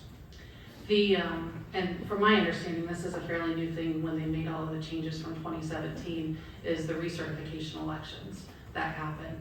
And that for many of our unions, we found out that this was the first time that had ever happened. And so there was a lot of confusion, and there were a lot of questions about that as well. Why am I voting, and what is this? And so we did explain as much as we could, and we sent the information out, but every employee who is covered underneath a union contract has the opportunity and the right, and we encourage them to vote yes or no, that they want to be retained, that they would like to retain that union. And that's what tells us, so every single employee has that opportunity. Whether Now, you do pay or not? yes, yeah, so every single employee that is covered underneath that union has that opportunity to vote yes or no. The city, actually, what we do is we submit a list to PERB of all of the eligible positions as well as all of the eligible employees for them to vote. They can actually call in, they can, I think there's a web-based one as well, where they can vote yes or no if they would like to be covered underneath that or have that union represent them. That's the first part of the entire process. So from there, then we go into negotiations. Now, to city administrator's point, the unfortunate thing is for some of our members that might not be dues paying, they do not have the option to vote on the contract if they are not dues paying members. So that's just something to keep in mind, and it is something that's new. Again, from my understanding, because I was not involved back in it in 2017, that recertification election is a new thing. And then I just have one final question. Who decides what positions are within the union? It's something that is certified by PERB, which is the Public Employer Relations Board. And so it is certified through them, and it's really based on a lot of history, based on those positions themselves that are in there. For example, if we were to create a new position, say we decided to make a swimming pool operator position, the union could file the paperwork with PERB to say that that position does belong in the union. PERB would come to the city, we would review it with them. We may say, hey, absolutely, that's, they might belong in the union. We may say, no, there's enough management duties that are in there or specialized duties that no, it does not belong in the union, and we would work with PERB through that. Any other questions for Barb? Just for clarification, and I think I know the answer. Anyone who is not a union, paid union person does not get a vote on the final process. They have to live with whatever the union membership makes the decision on. Correct. Okay. That's our understanding. Can I ask a question? Would you want to come up to the podium and identify yourself, please? My name's Rick Hornbecker. I'm a city electrician. We're caught in that trap. I don't know, held hostage by this situation. But my understanding is during negotiations, our contract that I'm represented by, not my choice, but by the way it is, all of the wording that's been built over the last 50 years of that contract negotiations that have led up to now, if it's not mandatory, all of that was built over the 50 years was asked to be removed. Second thing is, in order to get the wage benefit study. Second thing was, I got so many thoughts going on in my head right now. Frustrating. I've been fighting with this for 6 years, so bear with me for a second.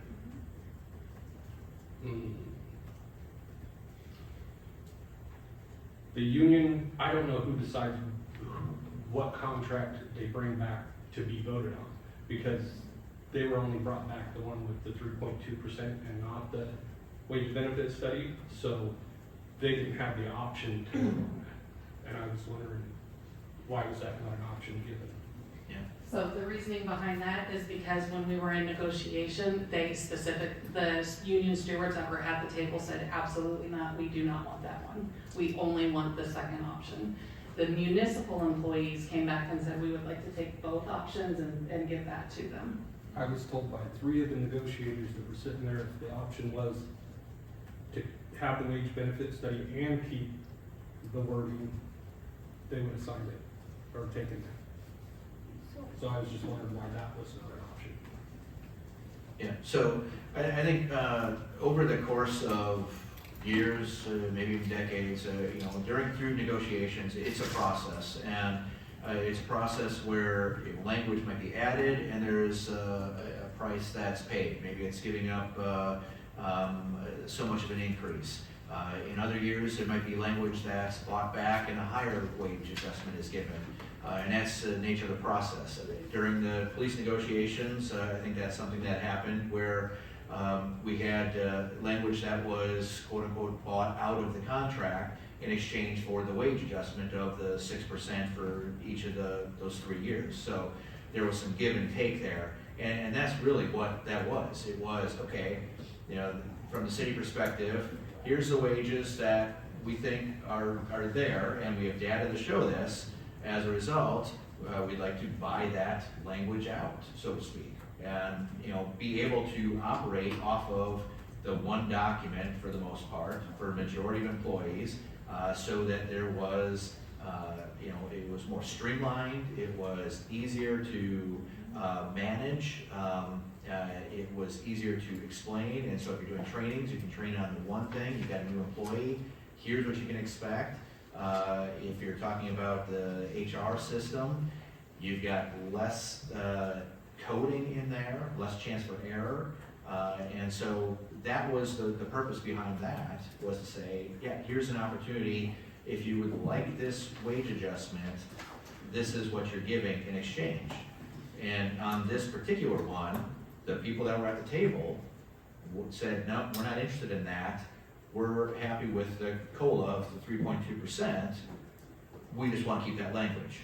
Which, and to Barb's point, with our attorney that was there, that was doing the representation for the city, he even wanted to make sure that they understood that, you know, they were being represented properly, and said, you understand, you are trying to protect language that's not protectable.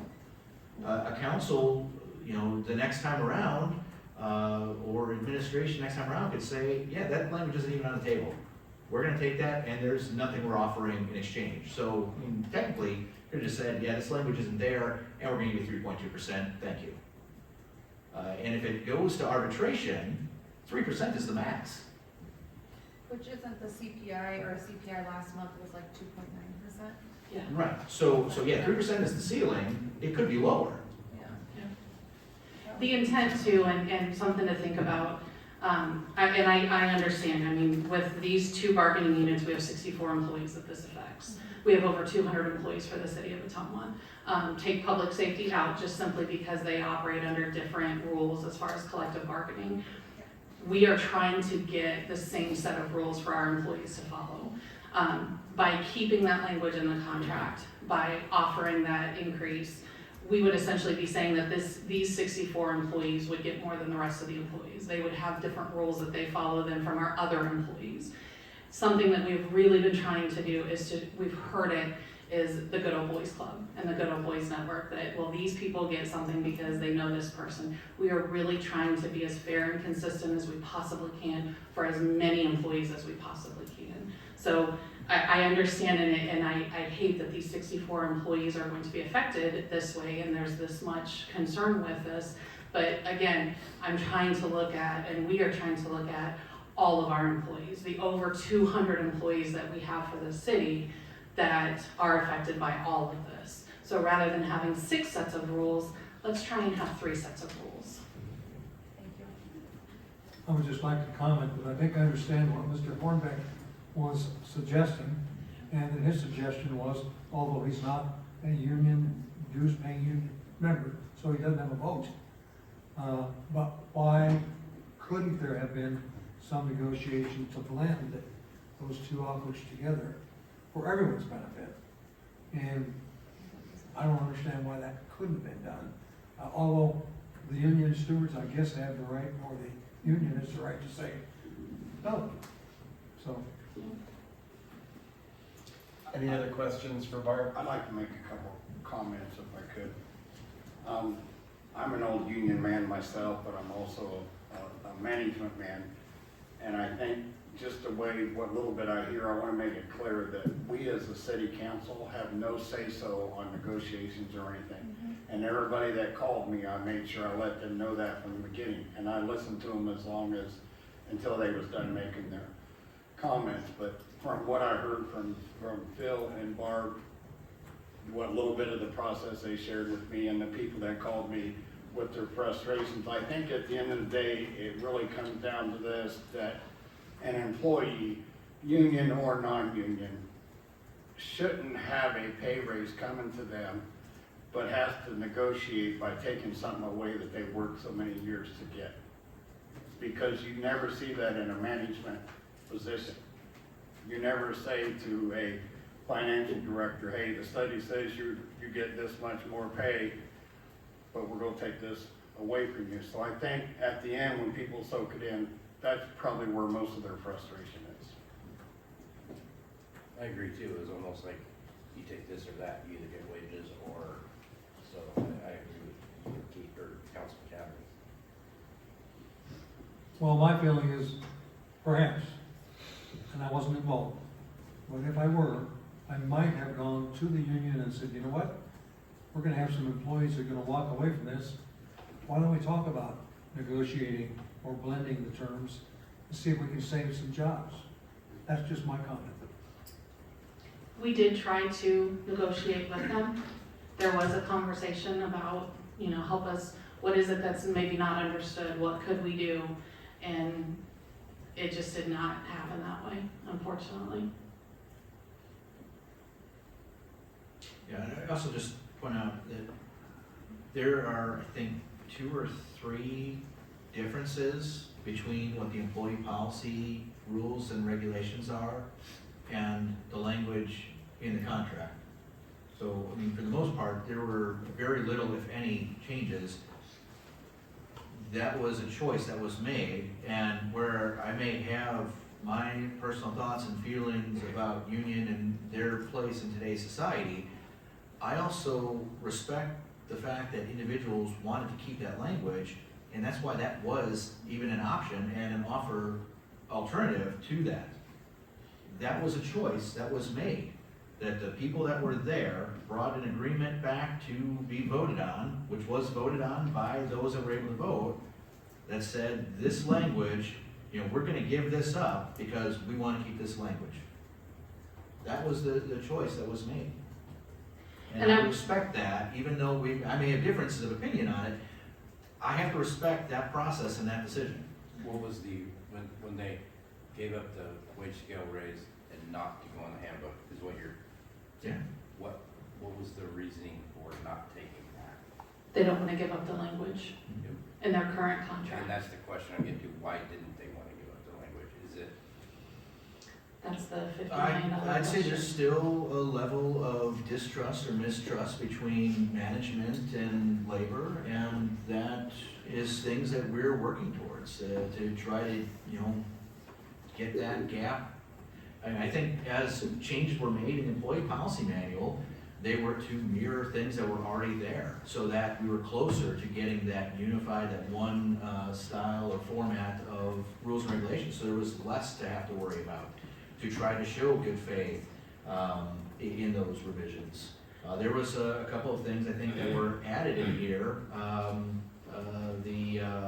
Bereavement leave. Bereavement leave, yes, that's something that came up during the fire department negotiations, and that was good language, we thought, and added in. That was a new thing that was in here, so. Well, One of the other things that we constantly hear is, well, you're gonna take all my benefits away. And that is constant since I've been here for almost 3 years. And the conversations I continue to have with every employee is it does me no good to take anybody's benefits away for a number of reasons. One, it would affect me just as much as it affects them. 2, my job is to make sure that we have staff. And if we don't have staff, if we can't offer benefits that are attractive to the marketplace, then you all are gonna start questioning if I'm doing my job. And I'm not gonna put myself into that situation.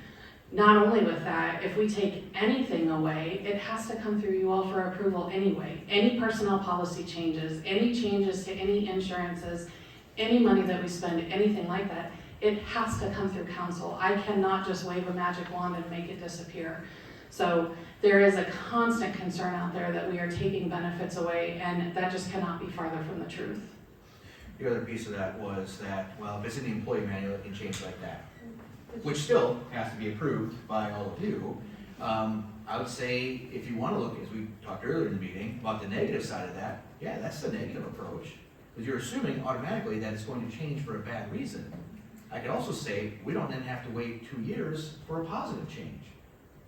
Council could approve something that's going to positively affect, let's say we're having an issue with recruitment of individuals and we establish a new policy, that can easily be done in the employee policy manual and not have to wait out for the term of an agreement.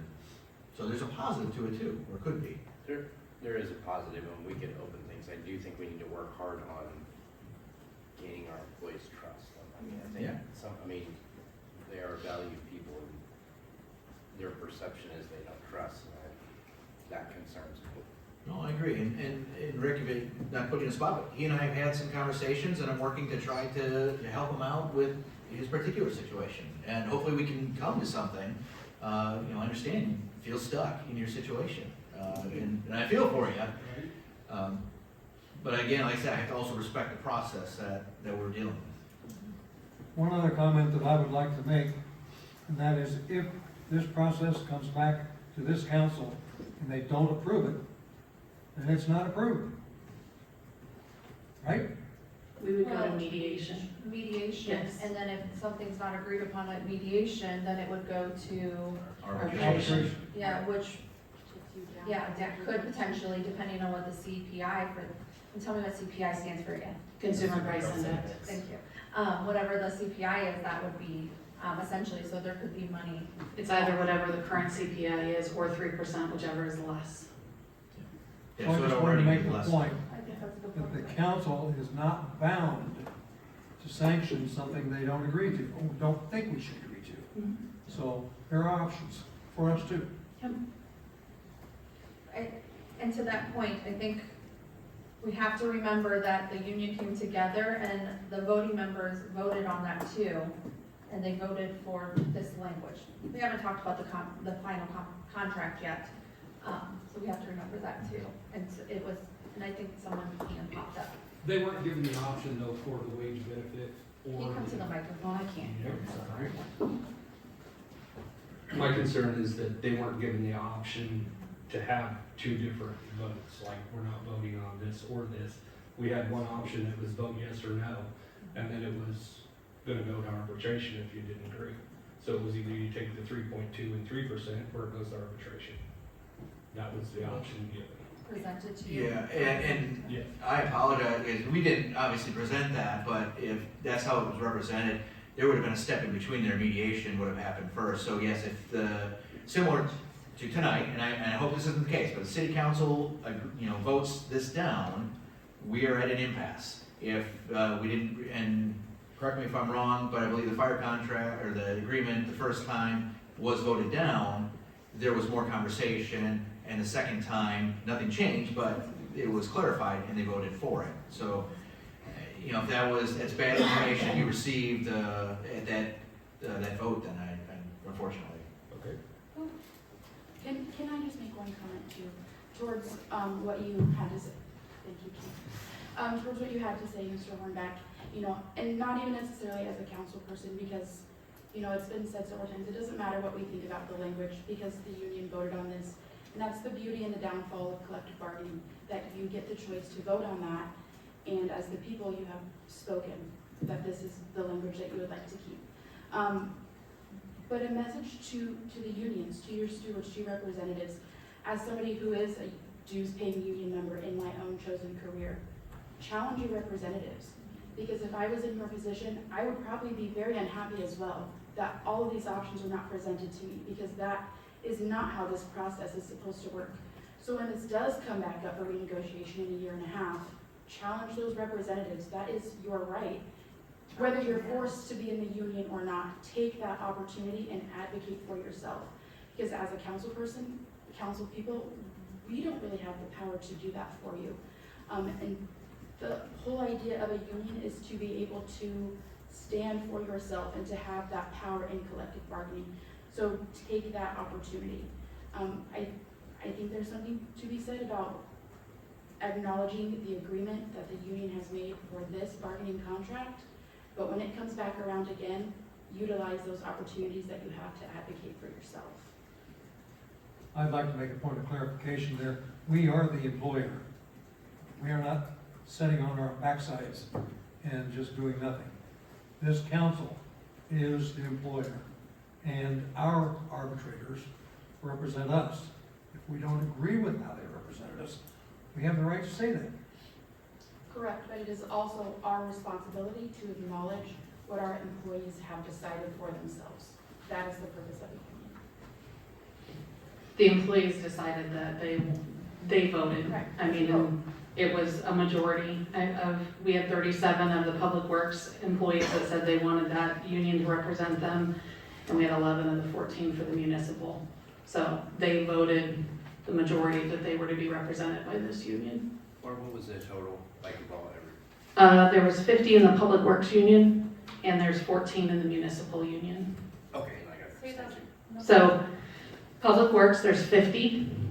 At the time of voting, there were 50 eligible, there were 50 covered positions, 50 eligible people within that one. They had 37 people that voted to retain that union. And then for the municipal union, there were 14 employees that were part of the bargaining unit, and 11 voted to retain that. And those are, so that doesn't necessarily mean that people didn't vote against, they maybe just didn't vote, but those are the affirmative votes to retain. They only count if you call or on the web and say yes. If you do not vote, it's counted as a no vote.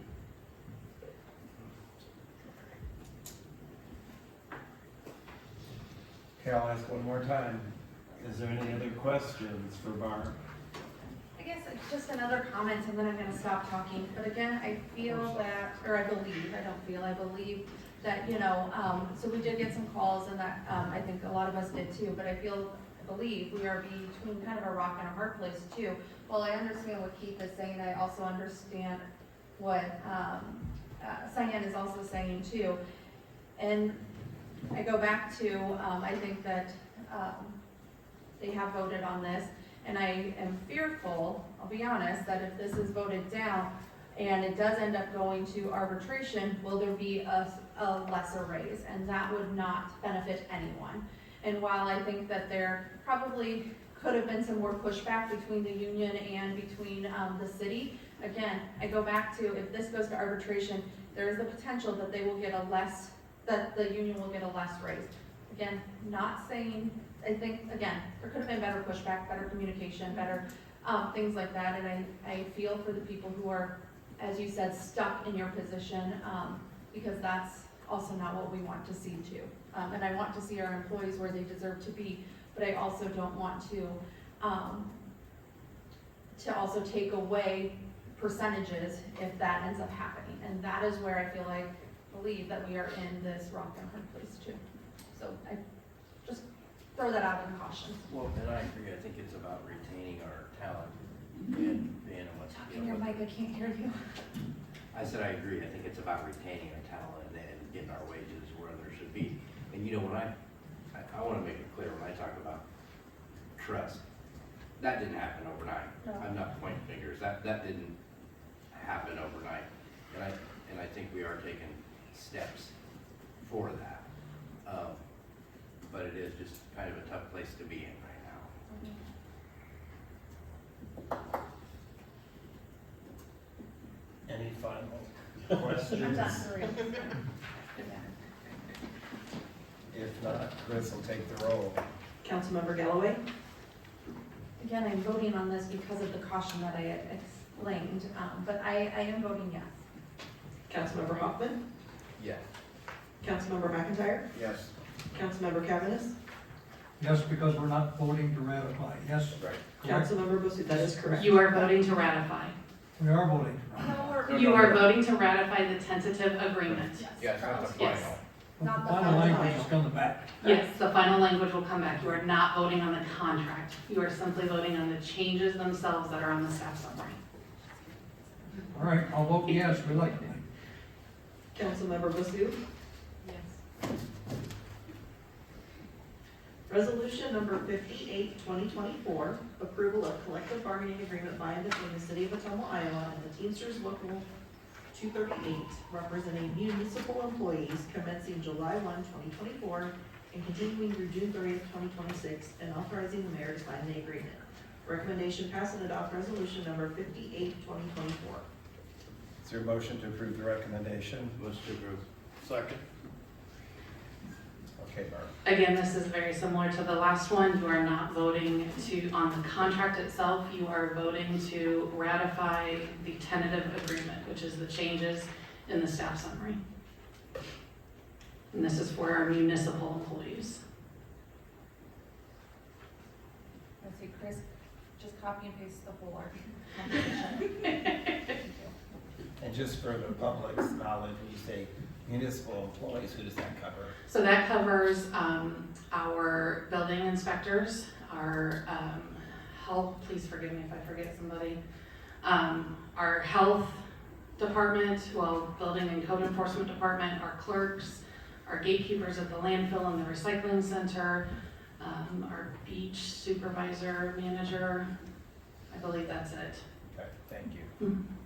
Any questions for Barb on this item?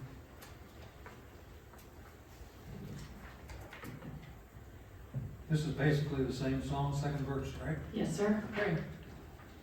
You got one more after this. Chris will take the roll. Councilmember Galloway? Yeah, yes. Councilmember Hoffman? Yes. Councilmember McIntyre? Yes. Councilmember Cavanagh? Yes, reluctantly. Councilmember Basu? Yes. Resolution number 69, 2024, approval of collective bargaining agreement by and between the City of Ottumwa, Iowa and the Ottumwa Association of Professional Firefighters, Local 395, International Association of Firefighters, representing city fire department employees commencing July 1, 2024, and continuing through June 30th, 2028, and authorizing the mayor to sign the agreement. Recommendation pass and adopt resolution number 69, 2024. With a recommendation. Second. Okay, Barb. This is very similar. Again, I do want to make a point that when we went through the negotiations with the fire department, the fire union, that we did come to a tentative agreement that day in negotiation. There were further conversations. The union president, David Cronin, did reach out to me. We had some meetings, again, sat down, went through some concerns, went through some questions.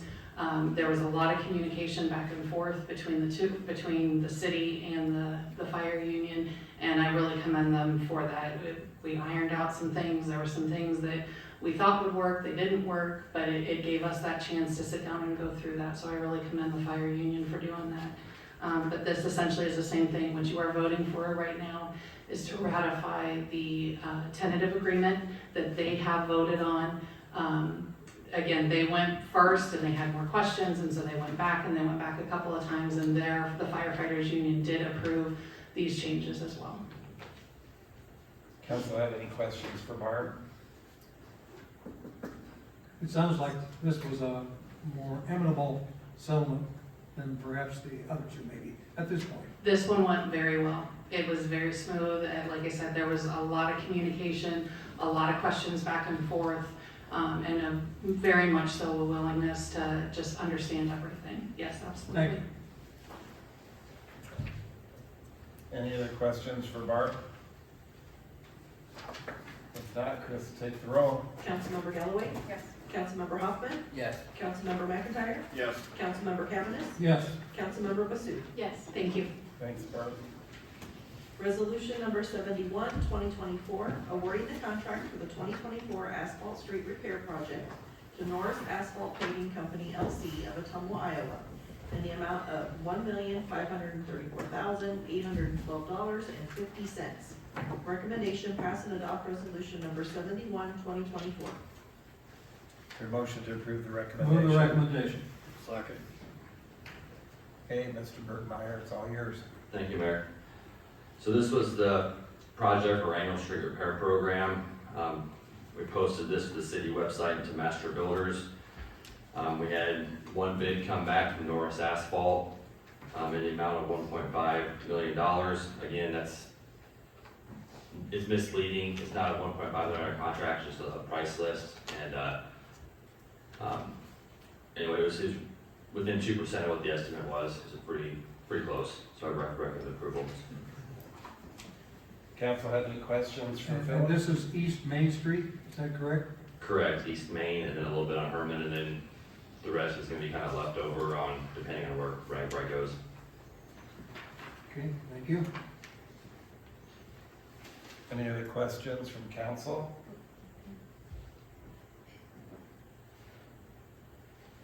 Not, Chris, we'll go ahead and take the roll. Councilmember Galloway? Yes. Councilmember Hoffman? Yes. Councilmember McIntyre? Yes. Councilmember Cavanagh? Yes. Councilmember Basu? Yes. Resolution number 72, 2024, awarding the South Milner Porterfield to Hand Street Reconstruction Project to Drish Construction Incorporated of Fairfield, Iowa, and the amount of $887,685.30. Recommendation pass and adopt resolution number 72, 2024. Move the recommendation. Second. Okay, Phil. All right, thank you, Mayor. So again, this one was advertised on the city website, Master Builders. We ended up having 21 prime and subcontractors take out plans. We had 8 bidders, which was really surprising for a bid opening in March. The low bid was Drish Construction at Fairfield, around $887,000. That was way below what we estimated. I think it was a combination of kind of pessimistically estimating that the price trends would continue from the last few years, and also just the amount of bidders and how hungry people were. We didn't expect that. Most of the price difference was in paving. Concrete pipe was lower than we thought. Pavement removal and mobilization were all lower than we thought as well. And is this in consent, in working relationship with the waterworks and the sewer people, so that this is all gonna happen in unison? Well, water's already been moved out from underneath the street, so that's done. And then we are separating sewer out in that area too. So, yeah, it's all being done together. That just follows through with the plan? Yep, Okay. correct. Any other questions for Philip? This is a budgeted item, correct? Yes, this is budgeted. Any other questions, comments from council? And how many blocks does this cover? 3 blocks? The blocks on the south side are kind of weird. Yeah, roughly 3 blocks, so 3 normal blocks. And your plan is to narrow the street down? Yeah, it'll be narrowed down several feet as well. It's 37, 38 feet wide now, which is, there's no reason for a residential street to be that wide. Okay. Any other questions? What's the completion possibility on this? When is it planned to be finished? We haven't spoke with the contractor yet and what their schedule is gonna be like. It'll probably take most of the summer. There's quite a bit of underground work to do with the sewers. So, I don't recall their working days off the top of my head. Okay, when do you talk to the contractor about Once it's when they awarded, start, when they finish? once it's awarded, we'll come to them and kind of get their schedule and figure out when they want to start and, kind of get an idea from there. They can be real aggressive on it, put a couple crews on there, have it tore out, have the people working on the sewer simultaneously with, when they're doing the sub base for the road. They could have the same crew do both, just depends on how aggressive they want to be on it. So you'll come back and inform the council of what that is when you finally get that information? I can go into, yes. I would like for you to, yes. Okay. Any other questions from council?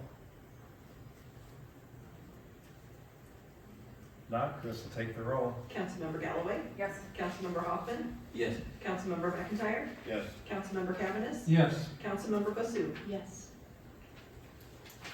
Resolution number 73, 2024, awarding the contract for the Alvia Road North Quincy Avenue Roundabout Project to Wicks Construction Incorporated of Decorah, Iowa, in the amount of $777,949.30.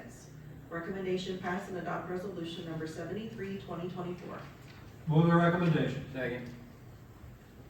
Okay, Phil. Thank you, Mayor. So again, this was advertised on the city website and Master Builders. We had 13 plant orders on this project. Only 4 bids were received. The low bidder was Wicks Construction of Decorah, Iowa. This bid was actually higher than we estimated, not because prices were a lot higher. I think different engineering firm estimated it. They were a little bit more aggressive on their prices. There was quite a difference on testing. Was one thing that was a big difference on, and you know, being from Cedar Rapids, they're probably more used to, you know, somebody just drive across town to do testing, whereas here you're driving 3 or 4 hour round trip to do tests. So that was a little bit difference there. And then the paving was a little higher than we thought, just because I think the amount of hand pours was underestimated. You know, paving in a circle is a lot harder than paving in a straight line. I do think the price is reasonable, and the project should be awarded to Wix Construction. Do we have any history with this company at all? Yes, they've been down here. They paved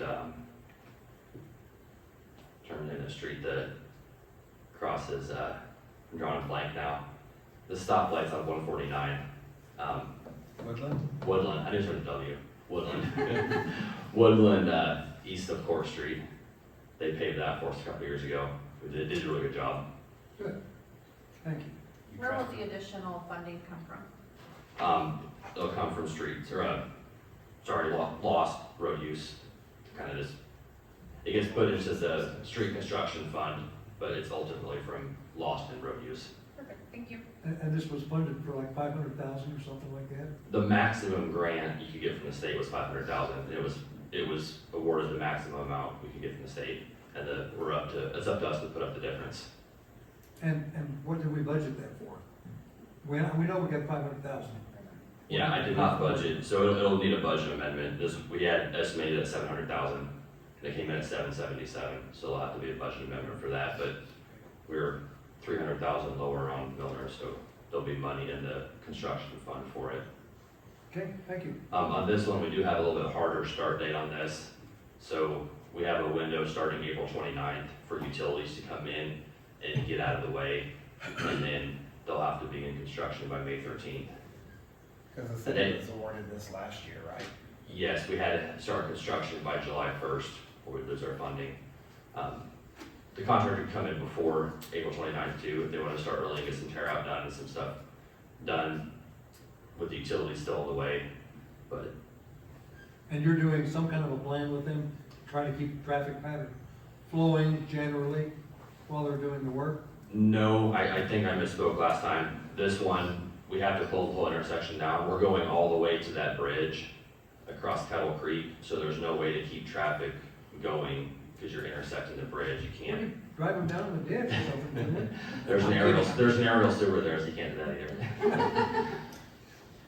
All right, thank you. Yep. Not all the fun. Any other questions for Philip? If not, Chris, take the roll. Councilmember Galloway? Yes. Councilmember Hoffman? Yes. Councilmember McIntyre? Yes. Councilmember Cavanagh? Yes. Councilmember Basu? Yes. Thank you. Thank you. Resolution number 74, 2024, recommitting to trail extension and approving the Iowa's Transportation Alternatives Program application for the Oxbow Lagoon Link Trail and authorizing the mayor to sign the application. Recommendation pass and adopt resolution number 74, 2024. Move the recommendation. Second. Okay, Phil, you're gonna take this? Yes, and see Kim Helge and Fred James are still here. Thank you for sticking around towards the end of the agenda here. So in March of 2022, the city approved an application under the same program. Project consists of 5,260 feet of trail starting in the park, following the southern and eastern sides of the Oxbow Lagoon to the end of the existing trail. The completed project would link the park and existing trails around the park to the Milner Neighborhood Trail. Trail would create a safe route along the east edge of the roundabout and Wapello Street extension for the southwestern residential neighborhoods where currently only the roadway exists. Excuse me. Federal grant funds are available annually to Area 15 regional planning members for use on transportation alternative improvement projects. Program can be up to 100% federally funded. Total project is expected to cost $841,000 at the time in 2022. At that time, Wapello County Trails Commission committed $38,000 as matching funds. At the same time, the city committed $20,000 in future CIP funding and some in-kind work of $128,000 and change. That left a balance about $654,700. Commission received a partial award at that time of 80% of the $318,000 from the previous application. And that left a funding gap of about $300,000, and I understand it's actually a little less than that. Kim told me it's $263,000 roughly. Commission is requesting support for a new application. They're not requesting any additional funding from the city, just what we had promised previously, and that the city sponsor the application in order to complete this section of trail. And they're here if there's any questions particular to the application. I don't know if there's anything that either of you wanted to add as well. Would either one of you like to Or speak? did I cover it?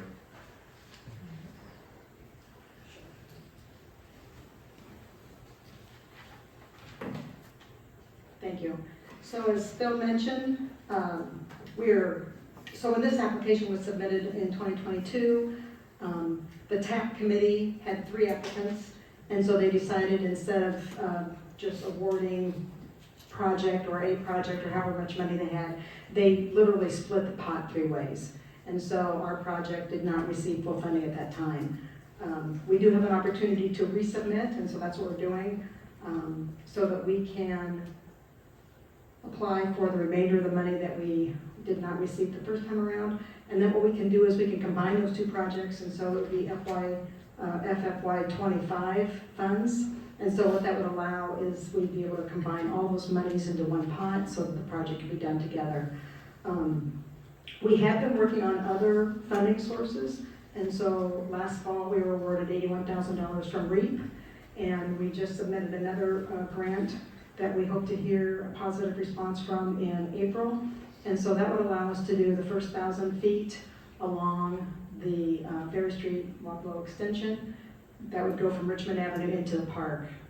And so that's a pretty critical piece because it really allows people from those south side neighborhoods into the park without having to walk along the shoulder or, that's just a really high traffic area around the roundabouts. So we really appreciate the support of the city. We were formed in 2006, and if it wasn't for the work, being able to collaborate with the city, we wouldn't have the opportunity to apply for the grants that we've been able to apply for.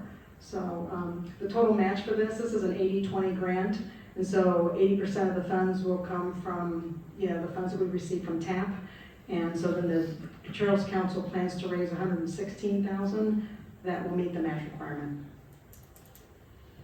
I would just like to go ahead, and I've said this before, I'd just like to really thank Kim and her team. 20 years ago, we didn't have any trails in Ottumwa at all, and it's just amazing to me the hard work and what you guys have been able to accomplish with our trail system. And that is definitely one of the amenities that people look for when they're looking at relocating to a community. So I would just like to thank you again and your team for all your hard work and your ongoing commitment to keep continuing to expand the trail system. Well, thank you. We couldn't do it without the support of the city. Well, it's a partnership, but you've been the driving force to make sure you go after all these grants and stuff. So, thank you. Fred, did you have anything you wanted to say? Okay. Does anybody on the council have any questions for Phil? What's the timeline on this? I think the application is due, was it April 10th? The application is due April 1. Oh, I'm sorry, April 1st. And completion, possibly? Is that gonna go clear up into 2025? Right, so we're hoping that we can have it done in 2 phases because we'll have the funding available to do the first 1,000 feet. So we hope that we can get that project done this year. And then the remainder of the project would be done in that funding year of 2025. Okay, We'll combine those 2 TAP grants and we'll do the rest of it then. very good, thank you. Any other questions? If not, Chris will take the roll. Councilmember Galloway? Yes. Councilmember Hoffman? Yes. Councilmember McIntyre? Yes. Councilmember Cavanagh? Yes. Councilmember Basu? Yes. Resolution number 78, 2024, approving the bid from Cunningham Recreation for game time playground equipment for the Ottumwa Park. Recommendation pass and adopt resolution number 78, 2024. Is there a recommendation to approve the recommendation? Move the recommendation. Approve the recommendation. Second. Okay, Gene. Thank you, Your Honor. Bids for new playground equipment for Ottumwa Park were opened on March 6, 2024 at 2 p.m. Bids were received from 5 playground equipment suppliers. All bids were exactly $27,000 as requested in the specifications. The bids were put on display at the Ottumwa Parks Advisory Board meeting on March 12, 2024. The general public was invited to vote for their favorite choice, and Game Time playground equipment option number 1 received the most votes. This project is funded by a $30,000 Bright Ideas grant from the Ottumwa Regional Legacy Foundation and through the Friends of Ottumwa Parks. Council have any questions for Jean? I just have a statement. I think it's really cool that you got the community involved, and I hope there was a good number that showed up to vote on this. And where will these items go? This will be placed just to the south of where the old fun barrel used to be in Ottumwa Park. If anyone remembers the fun barrel, we're The gonna. one that collapsed? Yeah, I got it. Yes. Looks like a nice piece of playground, it looks good. It is, Game Time makes good stuff. This is a follow-up to Councilwoman Galloway's comment. Do you know how many people did vote, Jean? Roughly? Approximately 13 or 14, I don't know the exact number, but Okay. around 13 or 14. I thought it was good too, that Yeah. you asked the public to weigh in on it. Any other questions from council? If not, Chris will take the roll. Councilmember Galloway? Yes. Councilmember Hoffman? Yes. Councilmember McIntyre? Yes. Councilmember Cavanagh? Yes. Councilmember Basut? Yes. Thanks, Gene. This is the time that in our city council meeting that I ask if anybody in the audience would like to speak on any items that are not on our agenda tonight.